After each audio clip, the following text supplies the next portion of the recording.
Hello, everyone. Welcome back to Star Trek Club. I'm Captain Logan. Look, it's Brandon Grimm, Hello, who everybody. loves KC. That's right. And it's Adam Meredith, who is wearing a green shirt.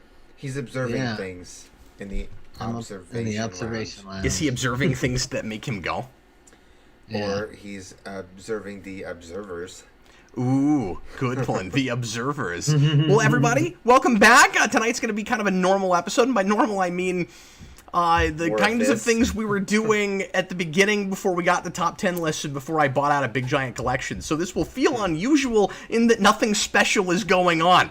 Tonight, we're going to open with maybe a couple rounds of Standard Replicator, and then we'll do... Brandon's excited. Brandon comes over to the house just to play Standard Replicator. I don't know if you guys know that, but it's true. It's happened. Yeah, we've done this. It's like Brandon and Jason's favorite thing to do. So Brandon will come one of over. them. It's pretty and we fun. don't just do Star Trek either. Sometimes we do other stuff. It'll be like, I'm thinking of something. Because when we do Star Trek Club, we always say I'm thinking of something that has to do with Star Trek. That's kind of the joke, where it's like, it's always Star Trek. But when we do it with like the family, and it's outside of Star Trek Club, it could be anything. I mean, I'm thinking of something that has to do with Batman, or video games, or food. Or multiple Batman. Yeah, whatever. Yeah, but anyway, so Brandon, think of something that has to do with Star Trek. Okay. And I'm gonna start unless you have something already. Go ahead. I will think of Before something. and before we do that, you'll have a little bit of time because we got to spin the wheel first. So we're gonna go ahead and spin the wheel, find out what our first episode is tonight. If you've not been here before, we don't plan much of anything on the show except for occasional trivia and listen things. We like to really wing this and see what happens.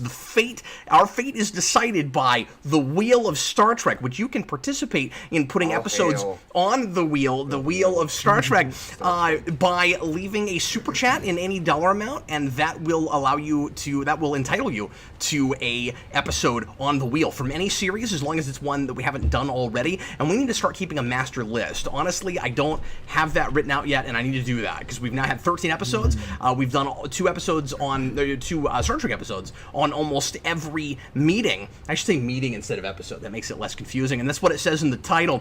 And because this is basically, as we've always said, just kind of a club meeting that we shoot live and present to you guys and let you guys be a part of before it's, like a polished video. Although, I don't. I was gonna say I don't know that a lot of my stuff is that, and we do the Captain Logan show once or twice a week, and that is a lot like this, where we very much are winging it, see what happens. So it can be anything from any of the 5 pre-New Trek series. That's the stuff that we like to do here on Star Trek Club, and we're gonna go ahead and spin the wheel right now. T-Edge won, and I already got this on the wheel. Put in a $2 super chat. Asked for Hollow Pursuits. Which is, of course, the first Barclay episode, and asks, what is your favorite Star Trek gift? I don't know if he means something that we have been given by someone else that is Star Trek related. In Star Trek. Or, it could be one of those things, but do either of you guys have like a really cool Star Trek thing that somebody gave you? I'll go first, if we're talking about those things. There were a couple of friends of ours that back in Star Trek Club, and I've talked about this before, but back in our old, pre-YouTube Star Trek Club, which I ran for 15 years, up until just a few years ago, back in Lawrence, Kansas, when we were there in the first, 2-3 years, we had a couple people who made me, and actually, there's a lot of, all my answers to this are homemade, by the way. My best Star Trek gifts have all been homemade stuff. But wooden practice batlets. I have these two, two scale from the show, like balsa wood practice batlets, and they are really super neat looking.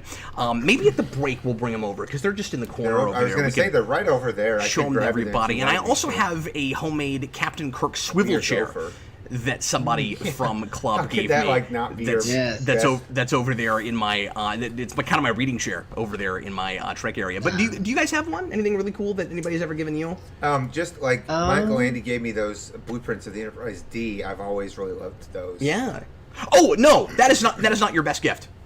But what? No, I think you'll agree with me when I say it.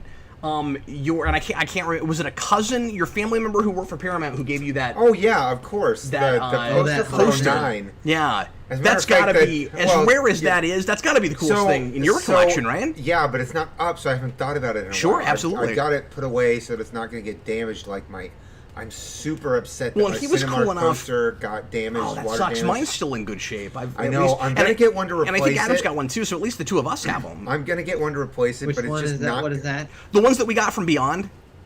from I think mine Cinemark. got messed up. when I Oh, was did it moving. really? That sucks. So there's a guy Yeah. online who has some of those. And I want to buy another one, but the thing is that to me, like, I love the design because it matches so well with my 09 poster that my cousin gave me. Yeah. But it won't be the one that I got. But I'm still holding on to that one. It's just water damaged. It's not like destroyed. So anyway, so yes, you're right. This poster that I have of the Enterprise from 09, it's this huge, awesome, stylized poster. Got a QR code on it and everything. It came in official Paramount packaging. QR codes. Remember those? They Yeah. still use them. A little bit. Not a ton, but yeah. I don't want to put words in your mouth, but I figured you would say that's the coolest thing. And Also- you let me put that up in my house for a while, which was really cool. Speaking of handmade, Yeah. when I worked for the iron company, one of my coworkers made me a little, what do you call it, the Star Trek chevron, that thing. Just the out of- emblem, just the out of insignia? iron, Yeah. yeah. The emblem. And a little Enterprise out of scraps of iron. I still have those. Adam, do you have an answer? I don't really have any gifts. The only thing I can think of, you gave me a Star Trek Captain Kirk mug a few years ago. I used that Yeah. quite a bit. I forgot about that. I think you and I have for coffee. exchanged mugs. I think I have a Star Trek mug from you as well.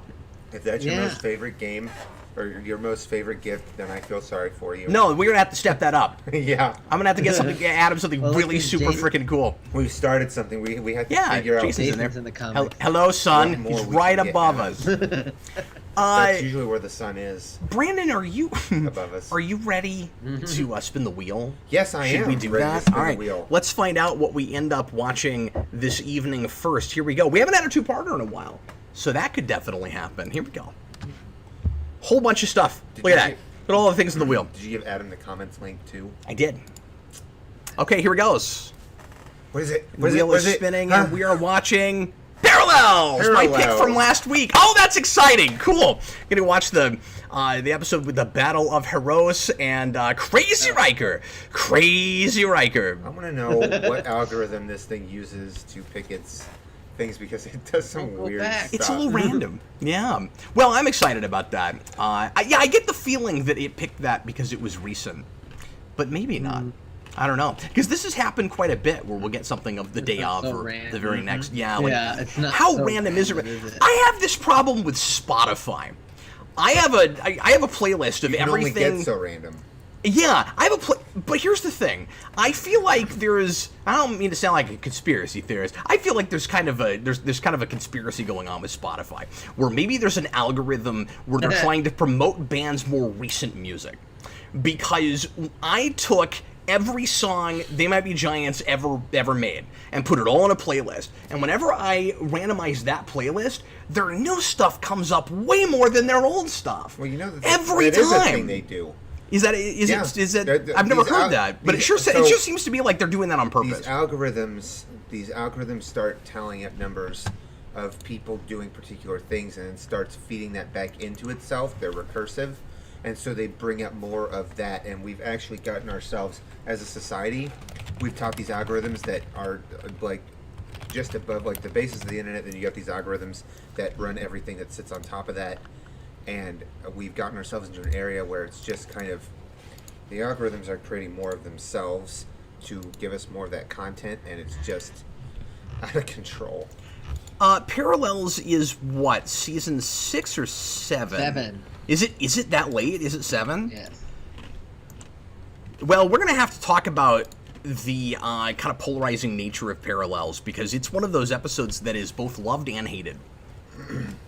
And I have it on my list. The it'll be- top 10 list. Yeah, I mean, I love it. I get why people have it kind of like almost universe breaking issues with it, or not really universe breaking, but just the Star Trek universe seems less interesting to a lot of people once you have the many worlds theory thrown into it. Right. So we're gonna have to talk about all of that when we watch it. But it is, in my mind, one of the most memorable TNG episodes, and it's so trivia worthy. Every time I think of that episode, I'm just like, oh, there's Forcus 3, and he places first, but then later he places what is it, 14th or something? I forget. 12 or 12 something, is that what it is? something Yeah. like that, And And there's it the gets Battle of small, it's Heroes. just like a little And there's spear the thing. Yeah. there's the chocolate cake, and then it becomes yellow cake, and yeah, Uranium. it's gonna be paint team becomes a lot of fun. Klingon ships or whatever. right.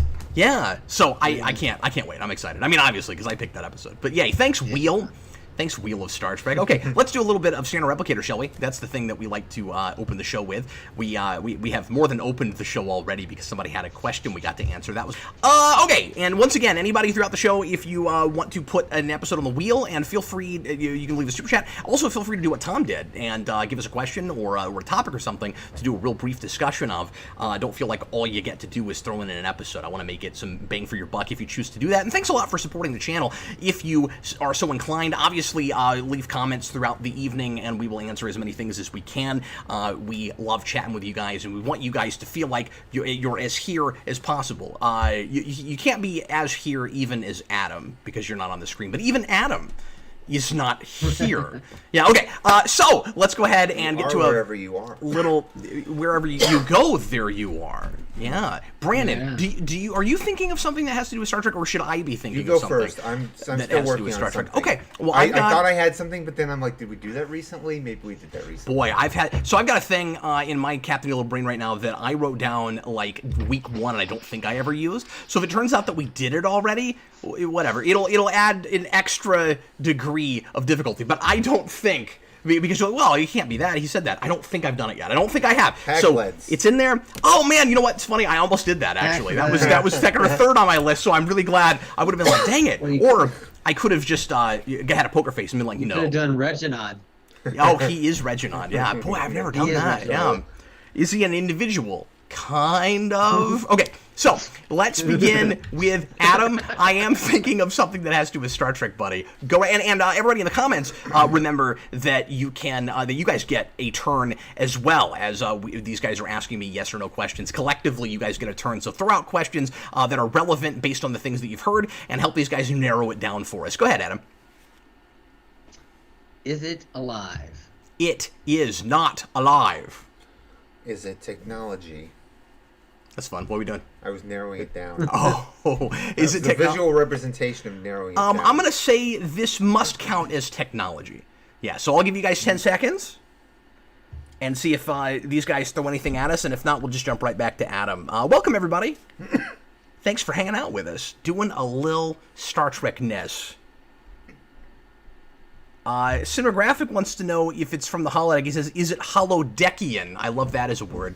We're gonna have to let him coin that and start saying that. It is not holodeckian. Although I'm not going to say that it's never seen on a holodeck, because I don't recall for sure. But it is not, by its very nature, holodeckian. Go ahead, Adam. So it's not holodeckian. I gotta keep saying it because I love it. It's not alive. I commit it to memory. And what was your question, Brandon?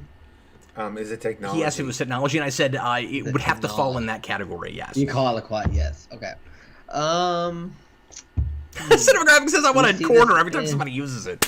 That's a little Do we steep. see this in I already owe him Deep Space $1.50, I think. I want to say we do see this in DS9.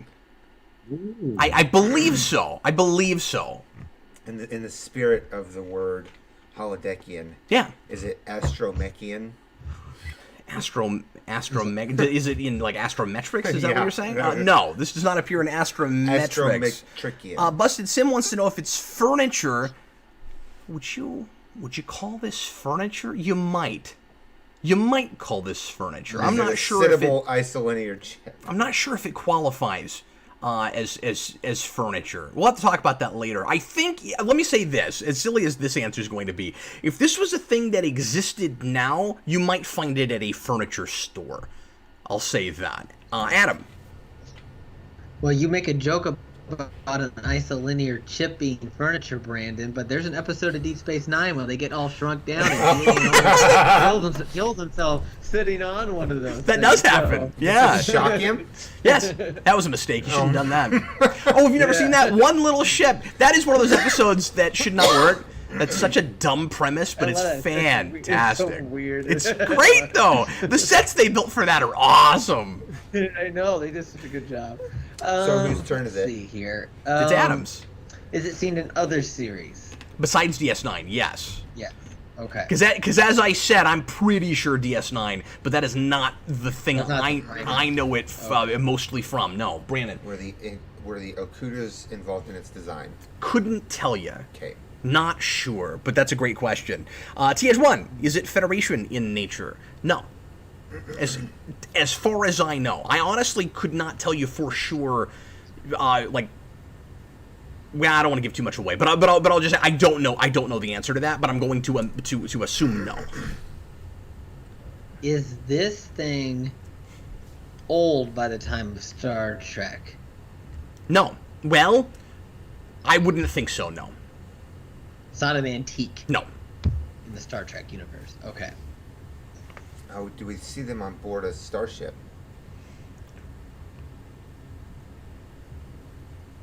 I don't think so. Wait a second. I don't think so.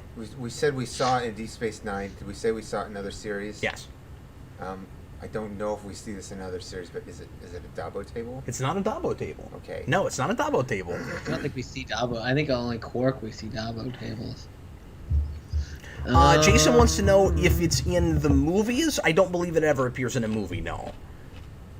Is it Klingon in origin? No. No.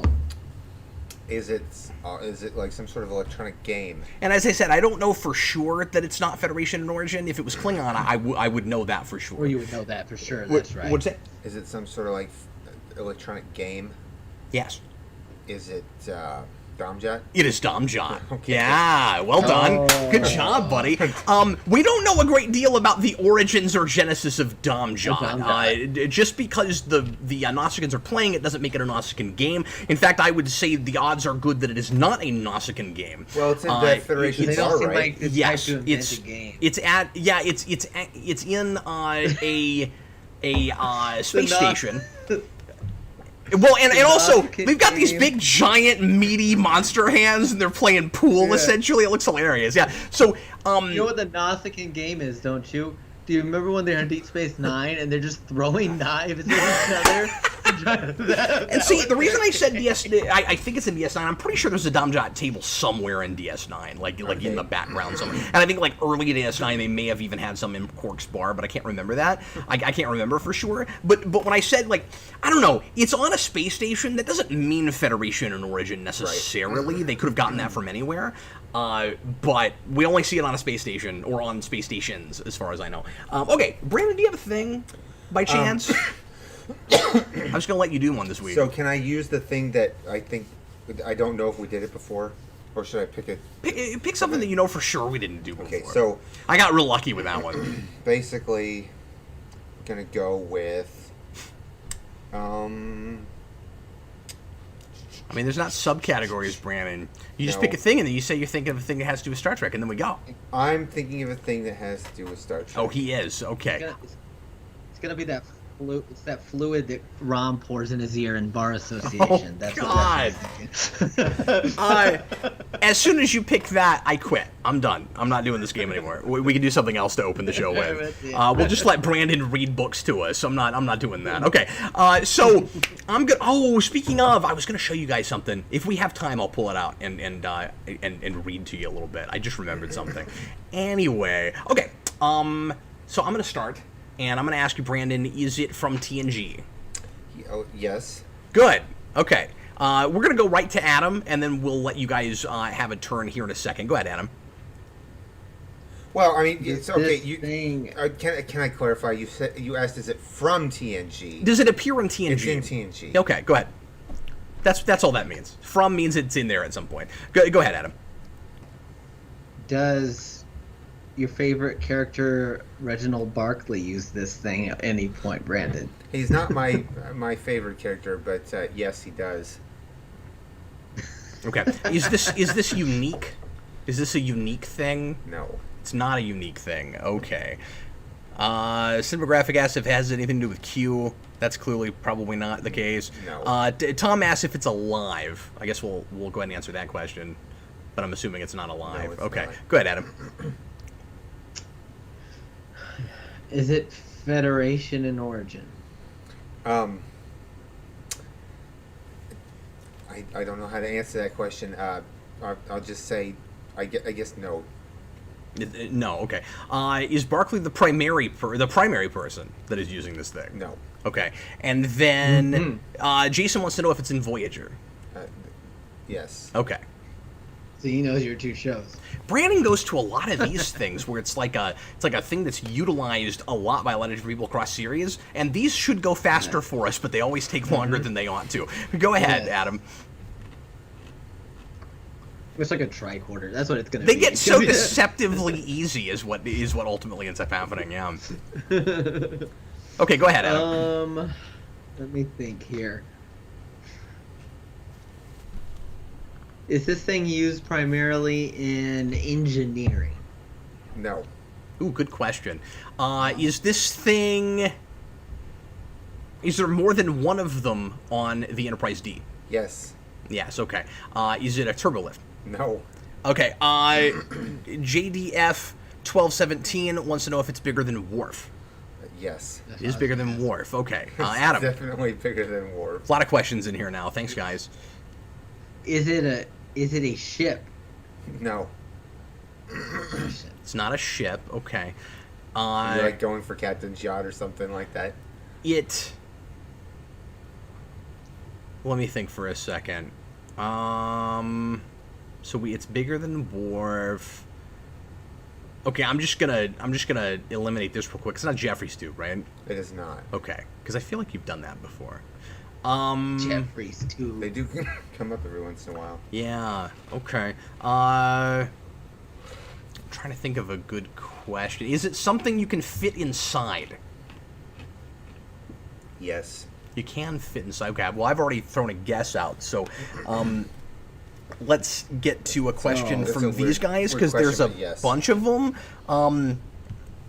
It's not a weird question. There's other things besides turbolifts and Jeffrey's tubes that you can get inside. Well, that's true. And so why is it a weird question? Well, Anything as soon as you get bigger than Worf, I'm gonna go, okay, how hollow is it? Like, that sort of thing. Nothing weird about that at all. Busted Sim, is it holodeckian?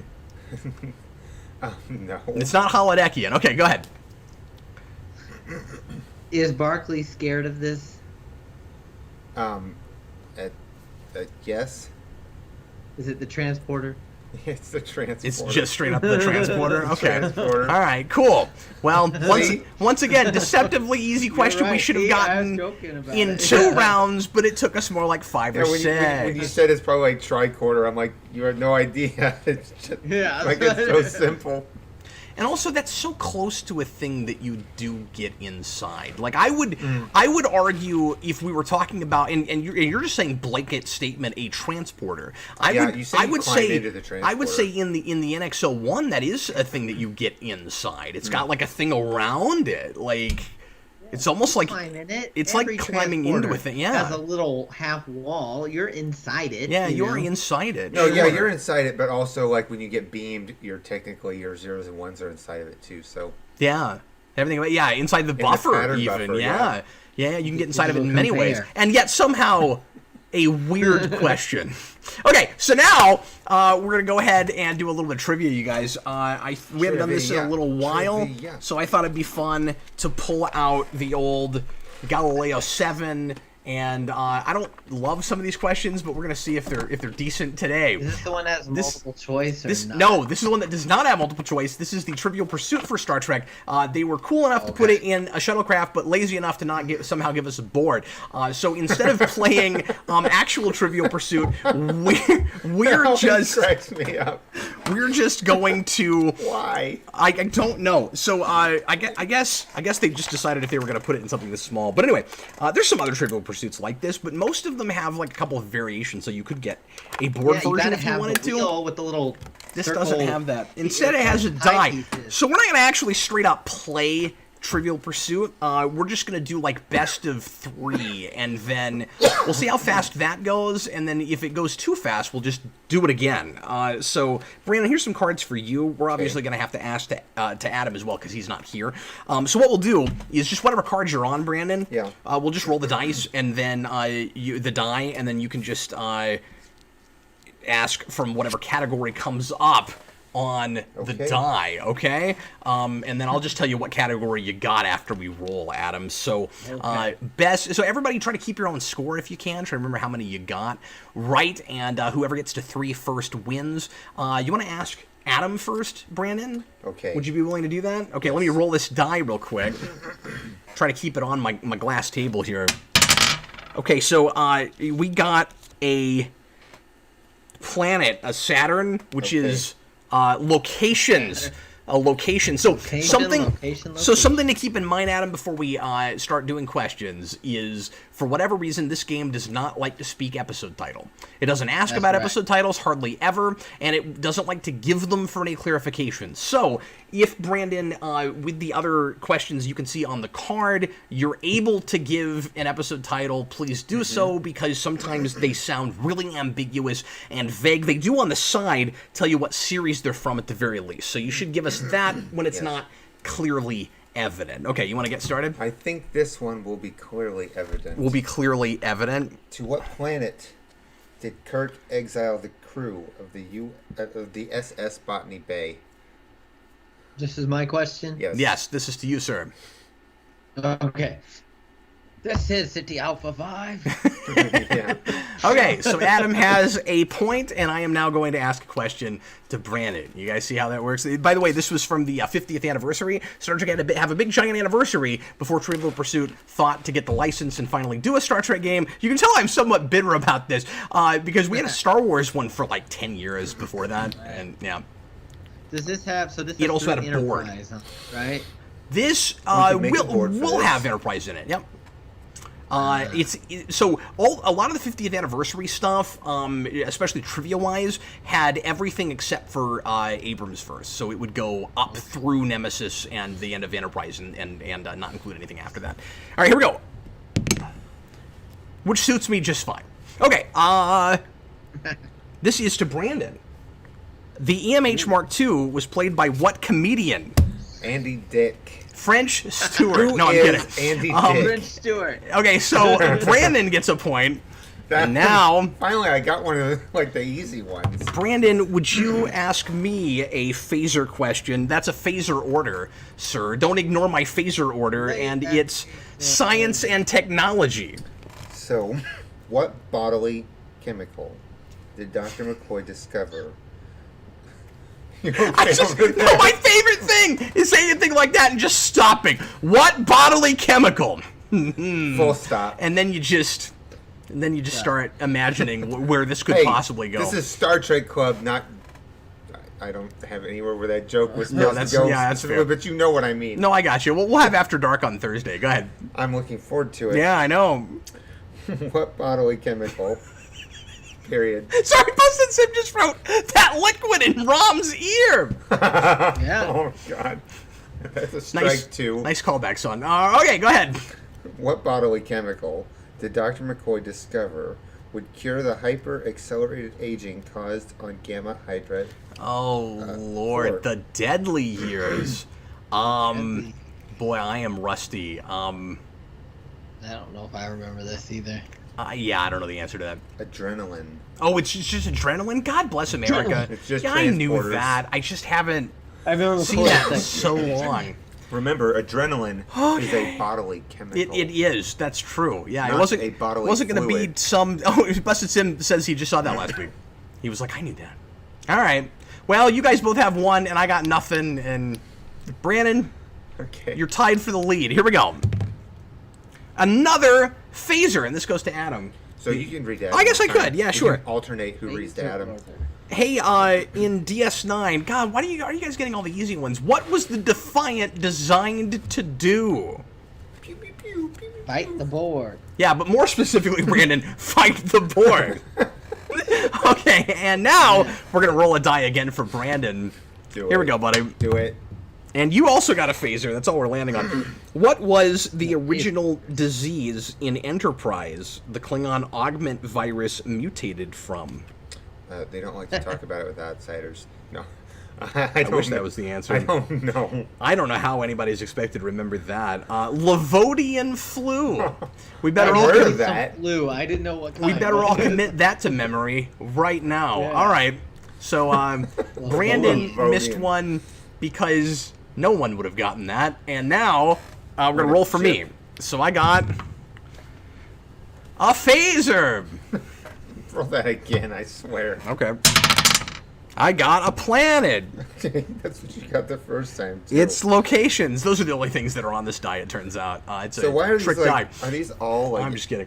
original series? No, I mean, you versions? might want to shuffle it a little bit. I don't know. Maybe. Nurse Chapel's former fiance, Roger Corby, Roger Corby. found on which planet? Well, I'm not going to remember the planet right off. That's from what are little girls made of? Yeah, I don't remember the planet either. Is it... See, there's a few that... Where like the planet comes up all the time, and then I'll be like, oh, that's what that's from. So I'm gonna say, God, no, that's not right. Planet Q. It's not Planet Can I Q, give is you a it? hint? No, that's the star. I forget which one it is. Planet Just want to tell you. No, just tell me, Brandon. I don't know. Exo It. 3. Yeah. All right. It's what? Exo Exo 3. We don't do 3. hints, Brandon. Exo Like if you gave me a 3. hint, you were gonna do some cute exocomp thing, and I was gonna be No, like, what? That literally hadn't crossed my mind. oh, I was okay. No, I was going to say it's got like 3 letters and it's followed by a number of the same. Yeah, and I would have been like, oh, okay, that really narrows it down. Because that sounds like random TOS planets, you know what I mean? Like Yeah. the only memorable ones are the weird ones, like Sherman's Planet, Planet Q, you know, like those are the memorable ones. Alright. Well, this sucks. It's time for Adam to win the game. Here we go. You got an Enterprise, man. You got ships. Oh, I got ships. You got I got an ships. Enterprise question. No, Okay. you got see, look, you got Enterprise. You got Wow. ships. Cool. What was the flagship of the Klingon Imperial Fleet during the Klingon invasion of the Cardassian Union in 2372? The Negvar. God bless America. IKS Negvar, commanded by the Negvar. changeling. Who Yeah. Martok. Yeah, I mean, I knew that at one time. I'm rusty enough that wouldn't have come to me, but okay, good job, Adam. Way you go, man. All right, well, let's go ahead and watch our first episode, and I'll pull that thing out in between episodes that I was going to show you guys. Okay. All right. Let's pull this up. All right, so we are watching Parallels this evening. And Parallels is season 7, episode 11. Happy birthday! It's a birthday episode. Somebody asked me last week what my favorite Yeah. birthday episode was, and I think that's the reason I put it on the Yeah, I think that was why. wheel, and that's why I even Yeah. thought of it. Yeah, All right, so 7. because I didn't think of it. Someone else did. Botany Bay. Oh no. Botany Bay. Damn. I We got to never, get out of I here. never forget a face that I never met. But you. Never forget a face. Okay, I'm excited, Brandon. This is one of my favorites, man. This is gonna be a lot of fun.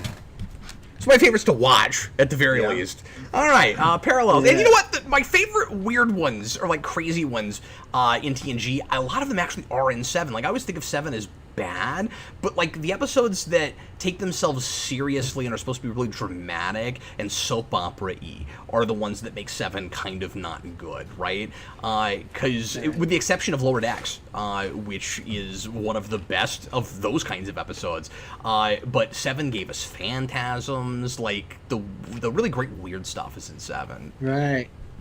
Emergence. Emergence, well, that's one of my wife's favorites, yeah. I would say that those two in Parallels are almost like the trifecta of weirdness in TNG, right? And they're all in Yeah. that season. One, and And Masks Genesis. isn't good, but it's crazy. Yeah. Genesis Yeah. is crazy, but I don't love it. It's okay. Emergence is Genesis really cool. 6 or 7. Genesis is 7, I think, is it not? Emergence I think is one- really I- cool for how it involves the. I think it does really well with one of those holodeck episodes. Yeah, it's 7. It's 7. Yeah. Yeah. And then I'm trying to think. There was another weird one I was going to bring up that's actually a season or two earlier. But like, what? Mask. What? Yeah, I mentioned mass. I can't remember what is the like nearly frozen in time episode with the Romulans with the beam. Timescape. That's 6, I think. I think that's 6. And I think of that in with these two, although it's less crazy weird and more just an initial like, whoa, what the heck? And then when you know what's going on, it's kind of a standard like, fix a problem episode. Hand thing with the big fingernails. Yeah. Yeah, and then him laughing at the oh yes, face. No, that does make it really weird. Yes, and that's one of my favorite things in TNG is the plasma smiley face. How many times in the next generation? He's like, how many times in the next generation did the Enterprise actually get destroyed? Because it's several. Yeah, quite a bit. Yeah, they just love blowing up their own ship. Times Squared is probably the first place it happens. Now, obviously, cause and effect, it happens a billion times. That's the but I mean, just like it's like in episodes, like it happens like at least 6 times, right? You think it's in that many episodes, the Enterprise blowing up? It's like 3 or 4. I don't think it's that many. What happens in All Good Things? Oh, that's true. It does. So at least 3. You're right. Generations, the movie. Right. Yeah. But as far as just episodes go, beyond those like, 3 getting destroyed and then episodes, coming back, I can't think of another one. Yeah. Yeah. Anyway, okay, let's watch Parallels. Here we go.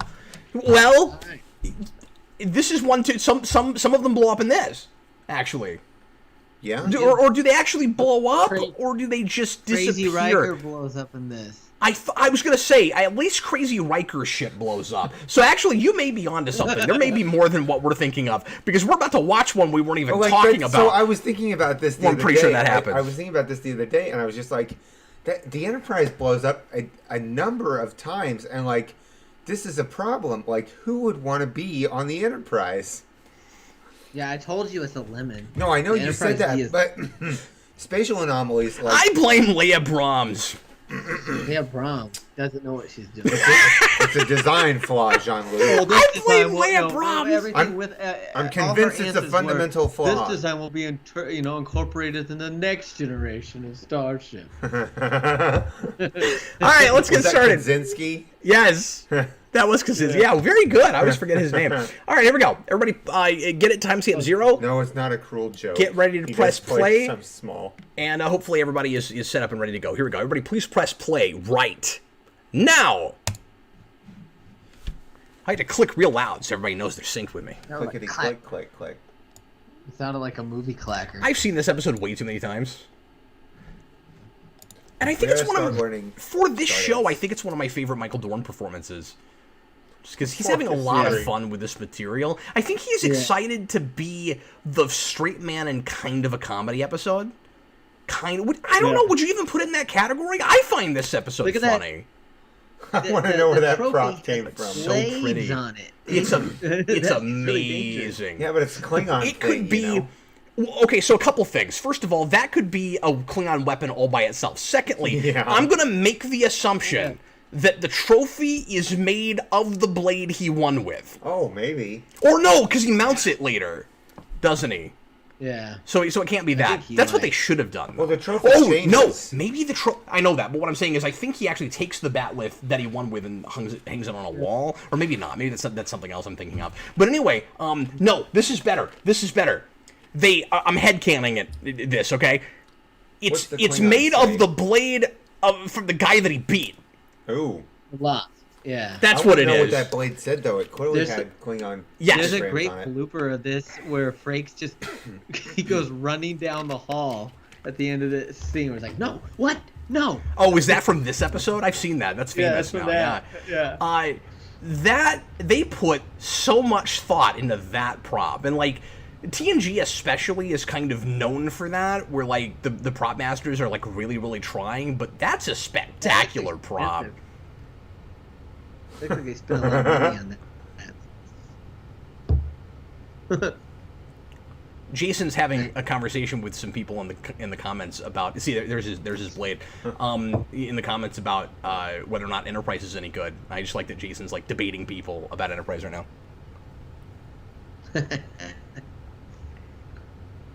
Oh,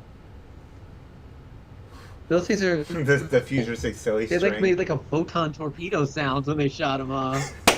That's great. This So makes both Deanna and this makes Crusher Riker a jerk. gave Worf a kiss. Like, I don't know how I feel about that. That was just weird. They both came and kissed him on the cheek. Like, okay. It was a different time. The future. Future. It's The But- final frontier.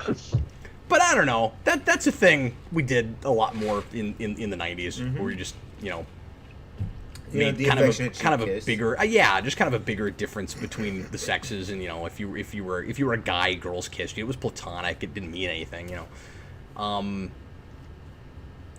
But let me read a comment. Busted Sim says, this is the episode Abrams, Kurtzman, and Orsi used to justify the Kelvin movies. It's also the episode I used to justify why New Trek doesn't count.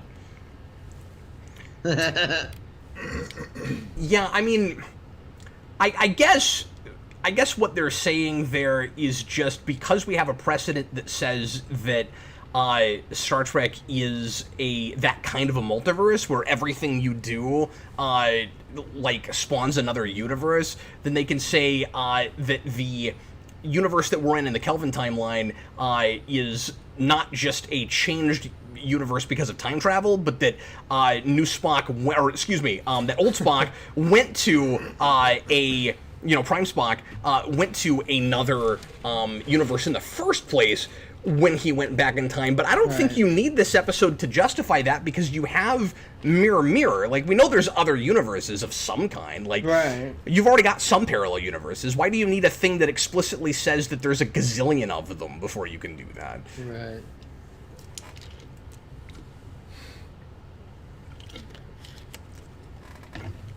And then the thing that'll really break your brain is whether or not New Trek is in that other timeline that was already a different timeline. Is that the sometimes helmswoman Yeah. back there? So did they translate this into Klingon? Look at that. Yes, and that's really cool. That looks like a good cake. Super cool they did that. I was going to say that cake looks awesome, and then when it turns yellow, it's not anything like as good of a cake.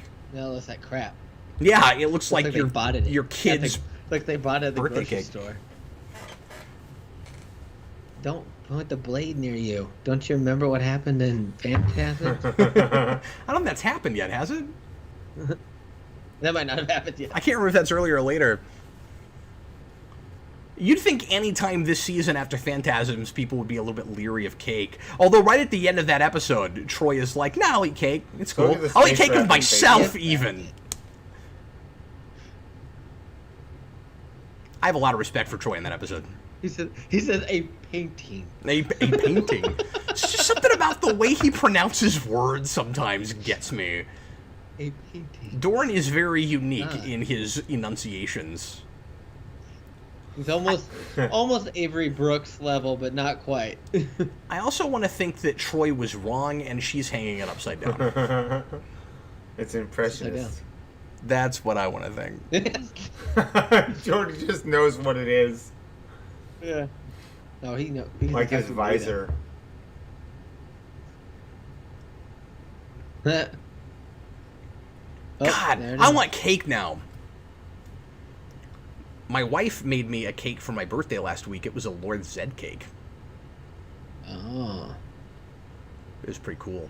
What is this? She wrapped it in a... Yeah, the next thing you say is I forgot to wrap it. Well, I mean, I guess you've got to protect it, but you'd still think it'd be in like a box or something. Yeah. So it was like Ridges casting of body oil. parts all the rage at this point. So they did that in the episode. Cast the ridges. Is this after Alexander leaves the Enterprise? Or is he just not there and we don't even see him, or what? I'm pretty sure it's after. Surely that happened before 7, right? Yeah, I don't Yeah, know. that's Where does he great. go? Does People he just bouncing in and out. leave, or- I love the subtlety of the dimension hopping. Yes. And I think Yeah. that's the first instance of it, right? Picard wasn't there, now he's there, Right. and he's and already he's jumped. And I the love cake it. already moved. Oh, did that already It's happen? The August. I remember there being 2 or 3 things in that scene that if you watch it a second Yeah. time, you'll notice it's already started happening. And I love that the inciting incident has already occurred and you don't know it yet. Mm-hmm. Like, you might already on your first viewing be thinking, okay, I've seen enough TNG to know that something is going on. So you know what I mean? Like, there's some weirdness here. The way we're shooting that scene, we're kind of telegraphing to the audience, this is not normal, but you may get through that scene and not realize that you've already broken the status quo. The third thing was the first thing where Right. he said the painting's making him dizzy. That's when the cake changes, and then Picard appears. Yeah. Yeah, but what was the third thing that changed, though? Because the painting is still the same. No, it didn't change. It was just that's the first indicator. He said that something's making him dizzy. Then two things happen. Okay. So there's only actually two instances of stuff changing, though. I remember there being a third, and I just can't remember what it was. Maybe there wasn't anything. Yeah.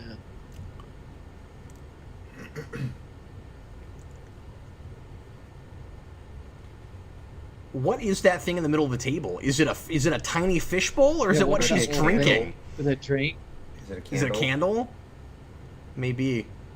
How hard does Worf have to work I guess in the mirror in the Alexander's morning still on to there, groom apparently. his? I guess. Okay, but yeah, when Worf's like grooming his facial hair, how hard does he have to work in the morning to get it that clean, that clean cut? Like, Yeah, oh my he's god. gotta get it like, yeah. Klingons can force it. He's to probably do using a that. lot of like beard wax or whatever. You know what? Yeah, I've said this times before, but I'll say it to the people online as well. One of my favorite, what was supposed to be a callback but wasn't, was in Generations when Guinan tries to say Forcus 3, and it says Forcus 3 in the script, in the original script, and she says Fracas 3. Yep. Okay, so it's weird that this is where this happens, because she just said that's the nicest thing anybody ever said to me, and I almost said, well, I would have figured it would have been the time that Worf asked you to take his kid if he ever dies. No, that's actually in the scene. This is where that happened. Yeah. Okay. It's a great honor. Chadish.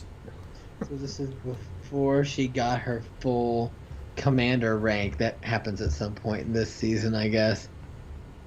And then this whole, like, stepsister thing is weird, because then they're going to date in, like, just a few episodes. Like, if this Yeah, happens a which is couple weird. seasons earlier, it's maybe not so weird, because they just, haven't thought to try to have a romance. But we start, like, rushing that real hard at the end, going, well, we're going to end, so now we can do whatever we want to. It's sort of like a lame duck president, really. So sometimes at the end of Like at the that end of was. TV shows, right? Oh, to drink.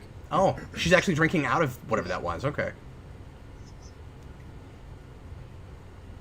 Lewis Cox just put in a £5 super chat. Thanks, man. I would like a 26th Century Trek series before Discovery, and everything after Jay, it, look. I don't know anymore. What? There's the Utopia Planitia Yards on Mars. To justify new Trek there, they just showed a little tiny picture of it. Oh, okay. This So did they change that? big. See? Okay, but I still am going to assume there's more going on in orbit, though. Like, you might have There is, some because of we it see in on that the Voyager planet. episode. Yeah. In But also, Relativity, yeah, so there definitely is. But also, New Trek movies and TV shows have this weird obsession with building ships on planets, and I don't understand that. That's right. It just I don't doesn't know make. why. First of all, with They think it looks the cool. design of them, it doesn't make a lot of sense, and because they're so top heavy, like they don't have to be aerodynamic if you build them in space. And second of Right. all, isn't it kind of cooler in the future we can build things in space? What is neat about having a thing that has to lift off one time? Like, I don't understand that. It's so you can have Chris Pinekirk look at it longingly when it's on the on his motorcycle. But yeah, Lewis Cox put in a super chat, and I'm not sure what exactly he's talking about. Once again, he says, I would like a 26th Century Trek series before Discovery, and everything after it, I don't know anymore. I don't know what you mean by before Discovery.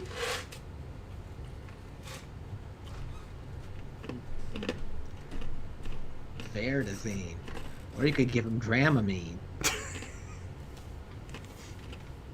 My favorite pronunciation of that is Dramamine, which we get in Captain Invincible. It's such a weird way to say that. What's funny? Oh, maybe he's just saying he wishes that's what we had done. I don't know why 26 specifically. I mean, I always thought it would be cool to jump way in the future and maybe do sort of a time fleet thing, although that could get really convoluted, but... Right. I have the best prop ever made on this show to prove it to you. No, you don't, Worf. No, you don't. You got 5th place, Worf. And what's really funny too is he keeps losing more and more as he jumps. What did it say? So did this it will say be 2nd place on it? So this will be 5th place. No, 9th place. And then later it's even further down. And at that point I'm like, knocked out before he even starts an illegal move or something. Yeah. Oh, that's right. Can I also suggest this? Klingons are not going to be sissy enough to give the 9th place a trophy. Yeah. 2nd at most. I don't even think Klingons are going to have a 3rd place trophy, okay? Right.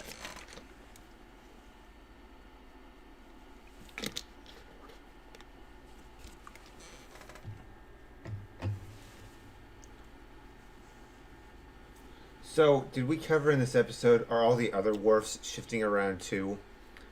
Or is he just taking the I think they are, because we're going to see a whole bunch all in a shuttlecraft at the end, all doing similar things. Right. That's right. Yeah, and they're all trying to get back to their original... Yeah. So I guess they're taking each other's place? Yeah, so they're all realizing that they're all in... Like, somebody was really impressed with Yellow Cake, and then they got to Universal Chocolate Cake and got disappointed. I also think Worf would be embarrassed enough he wouldn't even show the trophy in his log. He'd just be like, I got a trophy. I'm not sharing Participation prize. Yeah. Well, the Klingons definitely don't have that. Okay, so the Battle of Feroz is still back there. Yes. Yeah. That's going to change later. Weird Klingon ship. I'm not sure what the stand in the corner is for. Like, he doesn't wear hats, and it would be those would be really big hats. That's his chair. Is it? That's the thing in the background? That he sits in. Yeah. That's a chair? It looks like a hat stand. Yeah, it's a chair. No, okay. That's his weird chair that he sits in sometimes. I don't remember actually sitting in there. That's so strange. He did it like one time. It's really weird. Oh. Okay. Busism says this episode and Future Imperfect are weird sort of sibling episodes. I agree with that. I think of Future Imperfect when I watch this. The big difference, of course, is that Future Imperfect is supposed to be at first you think you're in the future, and then it turns out that it's an illusion. And this will not be an illusion. This will actually, all these things are really happening. Whether you like it or not. Oh, I forgot there were Cardassians in this. I'm sorry, what? They use the same, different comm badges that they use for Future Imperfect. They reuse that prop in this episode too. And they bring it back in Voyager once or twice too. We love that prop. Somehow society evolves in different versions of the future to keep bringing back that communicator, even though the first time around it was in Riker's brain. Like, it's fine fake. Yeah. If it didn't start in Riker's brain. Is that the same future communicator that we use in All Good Things? No, that's a different one. This one is like, it's basically the same, but the backing is like a bunch of lines, and there's different ones to signify your rank, like 4 for a captain and 3 for commander, and so on and so forth. So there's a lot of resentment towards the Cardassians, and I mean, I get it, but like, you know, racism doesn't exist in the future. That's bull.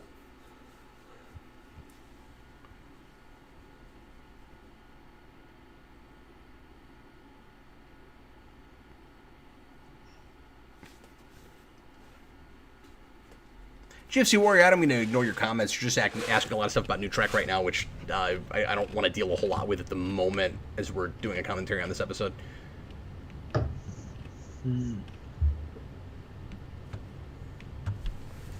Okay, this happens to Worf in other episodes also. Yeah. Where there's a thing that he picks up that nobody else knows about and doesn't believe him, and this is for a really good reason. But this happens a few times to Worf. He's always getting shot down. He just ends up looking like an idiot in lots of people weird places. Ignore him in general. Yeah, it makes no sense. They always blow him off, and he's right. Like, look, I'm not a time. crazy person. Yes, exactly. But I think one of the reasons that that happens with Worf is because he probably discredits himself by jumping too quickly to blow up things as solutions. Yeah, he does jump too often. He's like, let's kill it. Kill it immediately. It's like, after a while, people have to at least subconsciously be thinking, maybe Worf is just looking for an excuse to destroy things. Yeah, he gets better on Deep Space Nine, definitely. Oh, absolutely. He becomes the character he always should have been. I mean, I'd argue that he's retconned into almost a different character, but it feels as organic as it possibly can be because we're building on what good character stuff was there for him in the show. Yeah. Oh yeah, that's right. The painting moves Yeah. and then it changes. Oh, you know what else we should be talking about? In another episode that this reminds me of that I haven't really thought about until just now. The weirdness of this, where there's one character that is... Oh, there it is. That is an awesome painting, by the way. So you've got one character that knows that something is wrong and nobody else believes him because they're altered. It's like Remember Me. Yes. Before you know what's going on. Yeah. And that was also a change in the nature, or not a change in, but also it was about the person, nature of the universe. exactly. Yeah. And everything else is changing around him, and everybody's like, "You're crazy." Uh-oh. And he didn't do it. So what just happened? And now it's got sort of that warship design on the bridge that we had in yesterday's Enterprise.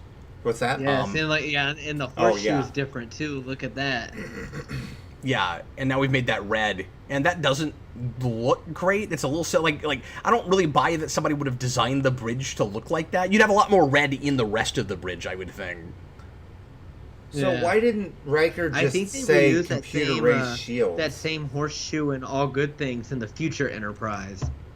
I think it still has that box with the light on it too, but I might be wrong. Yeah, I think it does. So I'm thinking yesterday's Enterprise, maybe they didn't take anything from that. Maybe they built that for this, and then it comes back in all good things. I'd have to go back and look. Yesterday's Enterprise was like a weird mesh thing behind there. Yeah.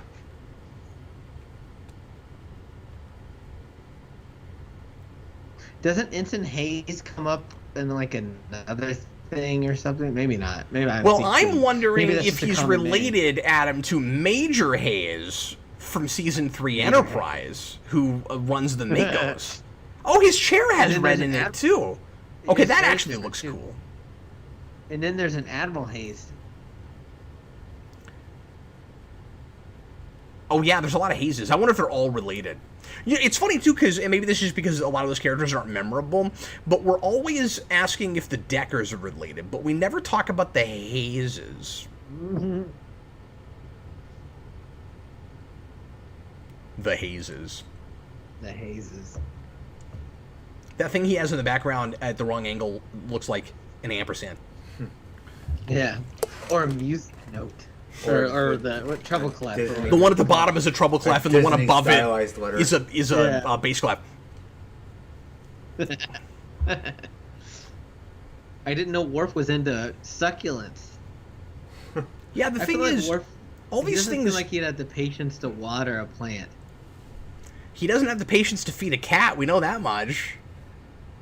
Remember when he was trying to make that little ship or whatever out of wood for some random reason? He's like, yeah, he would have thrown that plant by now. Was that a plant that was supposed to have been like given to him at the party or something, or did you just change the decor in his quarters? The red accent lighting there is very TOS. Great, it's very. Is that an early version of the mechleth behind him there?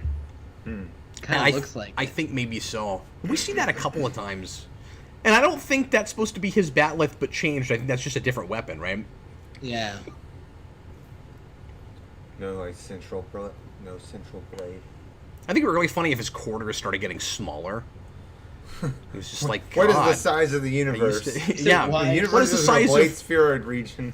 Your quarters are a spheroid region. Cinematographic, how does Worf feel about goldfish? I don't know. Goldfish.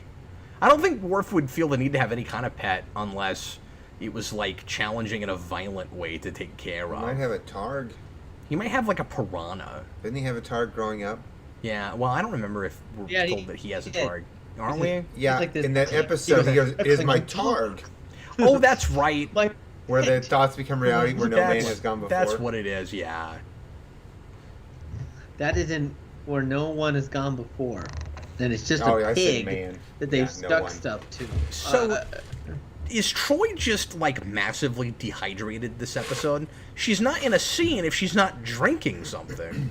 But then maybe you could also say it's a foreshadowing different Troy. Genesis when she turns into a fish. Well, now I'm really curious to know how Worf feels about goldfish. Worf is like Worf's face in the scene That's was so- he was like, oh, in a second here. Maybe I shouldn't have said that.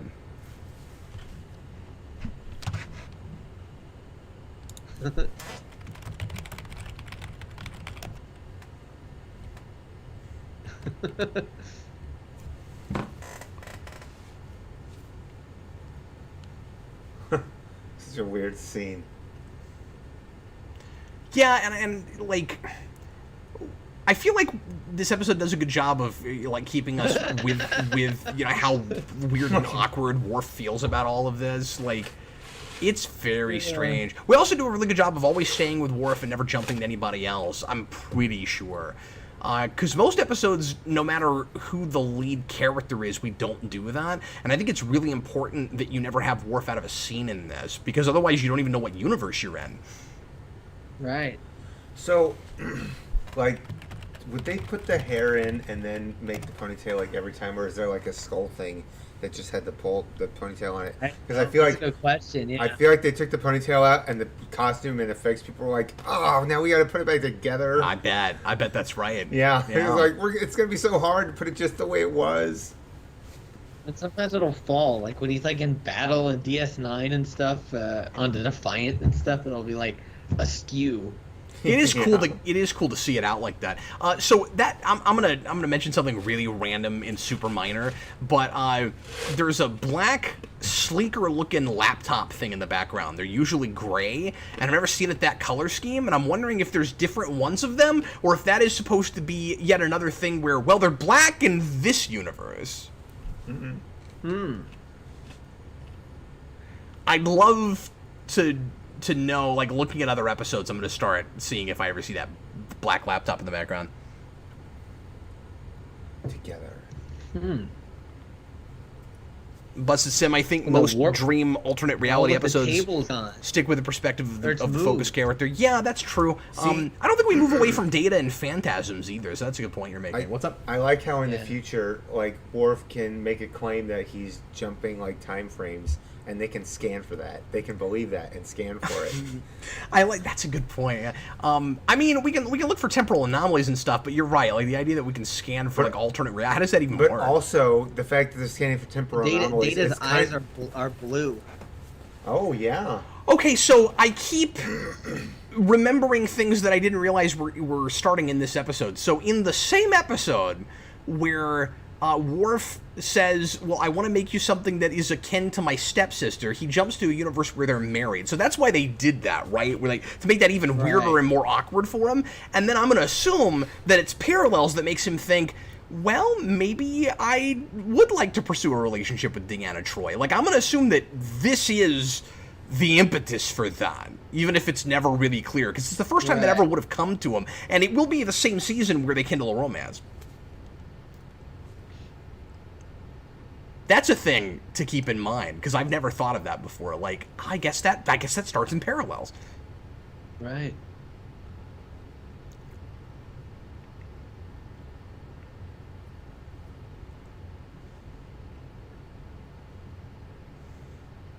That's still not the first thing.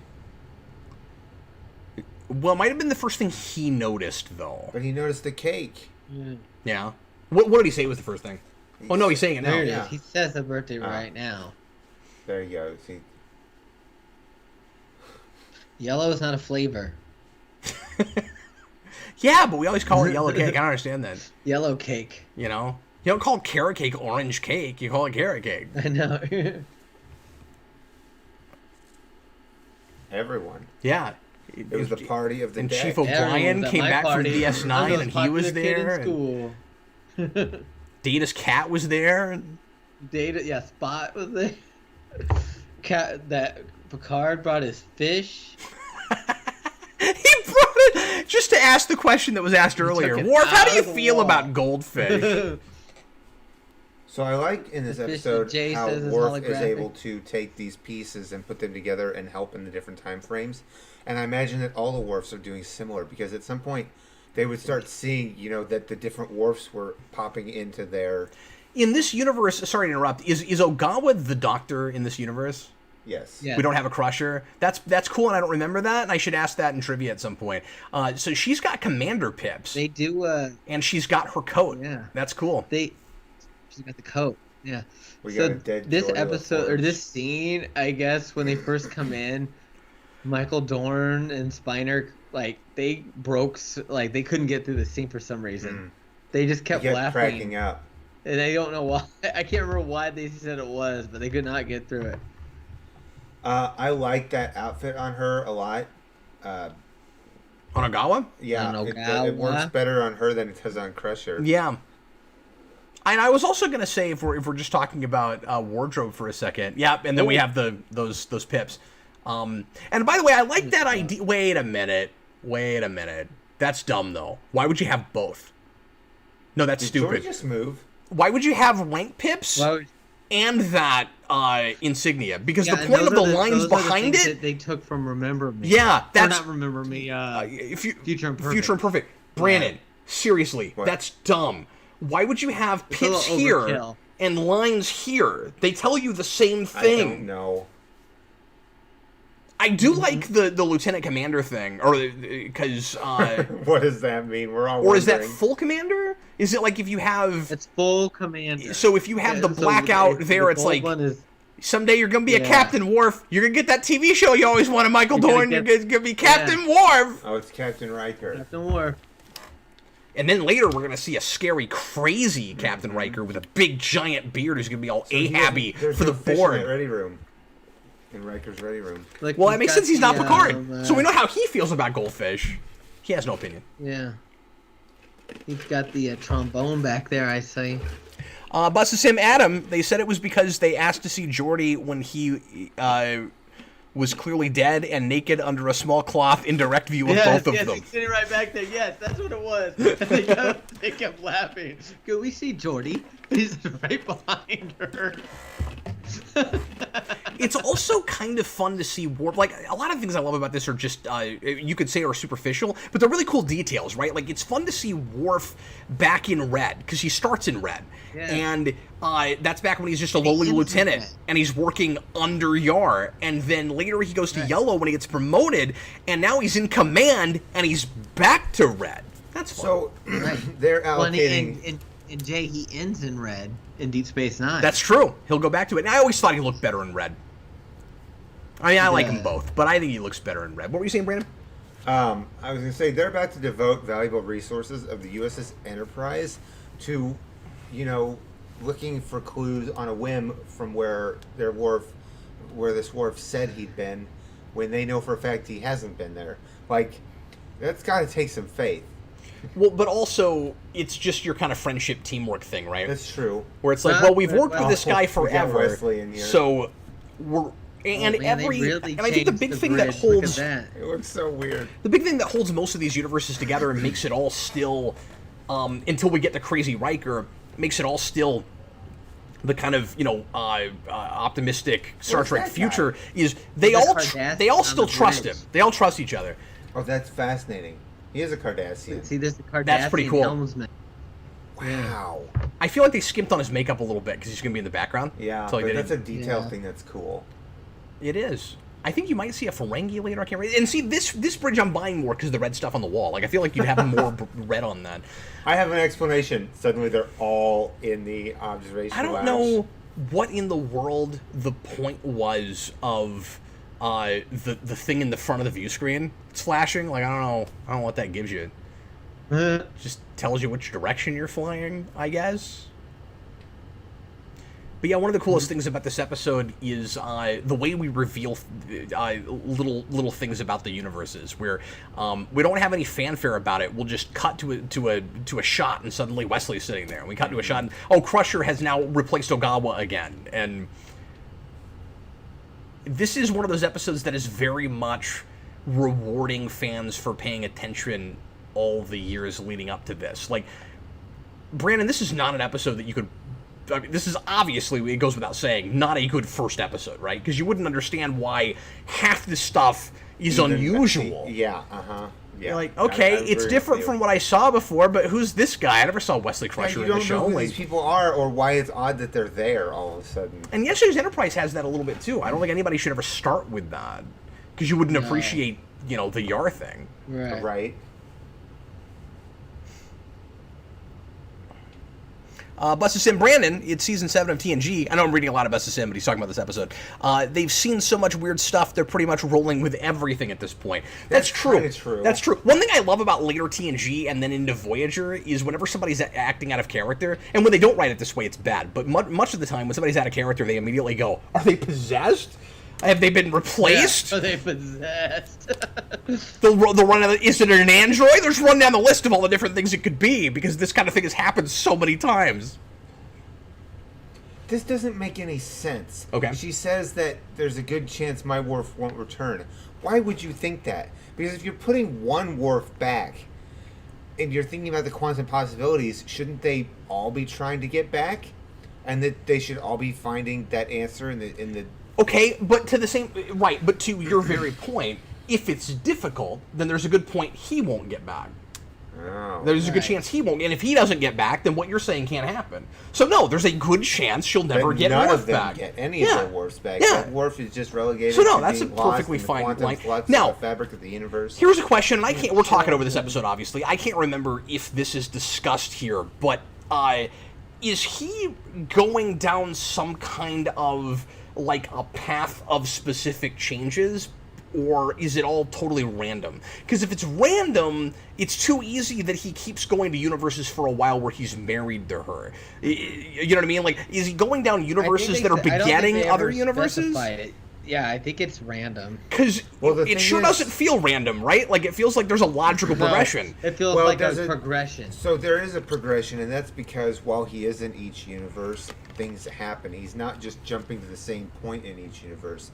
He's jumping to later points. So there is a progression. No, but we're talking about, like, the development of the it goes, you know, the changes that get, you know, of the bridge go to a certain direction. They don't go back. Right. Or, you know, or pop all Now some things do go back, right? Crusher back. Leaves and comes back. The painting went back to where it was. It turned back to the Battle of Heroes. You're slowly getting to this with these uniforms. Yeah, and the biggest thing for me is, and I guess this is just for the sake of drama, he's got...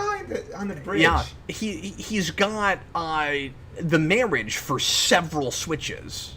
They just rolled that thing in from engineering. They did. I mean... It does look sort of cool on the bridge, but the problem with this is... It's like the school whiteboard. It never changes, so what is the point of having it there? It's like, just to remind you the shape of your ship, like... Yeah, this is a bit much for this bridge. It's, like, very crowded now. I think it would have been cool to bring Yar back for this. That's cool. Yeah. Especially because she was constantly looking for excuses to come back, and you don't have to fanfic it, you could just do this. Although, they probably didn't want to do that because it would be too much like Yesterday's Enterprise again. This is the thing that I always remember about this episode, is just the millions of ships. Like, this is kind of similar to what they ended doing in All Good Things, I feel like, you know? What do you mean? Like, just the quantum anomaly that's causing all the stuff to happen, and they... That's a problem. Very quickly, you would have the entire universe filled up. That's a good point. That number of hails is hilarious. Yeah. It's absurd. But this is one of those episodes that kind of knows it's absurd. And so it reads kind of endearing. Like, this kind of thing can't take itself too seriously, and it doesn't. The ways in which it is a cartoon show is great. Yeah. And I don't mean that it jumps the shark so much it's suddenly not Star Trek. Like, it's not Threshold or anything. So, from a technical perspective of physics, this Enterprise, where this Worf is seeing everyone pop into their universe. Every other Enterprise is also encountering that from their universe. This is where quantum physics gets really interesting, right? So all of these, not only are the barriers breaking down, it's just becoming one giant quantum universe. So that's really fascinating. But what makes them all hail this Enterprise? I guess they're all hailing each other at all Well, the you same just time. said This is all indigenous- picking up. Brandon, they just said indigenous to this universe. Oh, and they know that it's the one that's indigenous, so that's why they're hailing Okay. it. Yep, that makes sense. Yes, Bustasim, this is a Braga script, because of course this is a Braga script. Yeah, I saw that at the beginning. Yeah. And I think the trifecta of weirdness we're talking about are all Braga scripts, unless Vertiform City is Yes. not. I can't remember. Vertiform City. Emergence. Let me look that This up. bridge has way too much going on. Yeah, it's too busy. The stuff on the Get that on thing the thing. out from behind him. Yeah, but get that console off too. Yes, that is also a Braga script with Joe Manoski.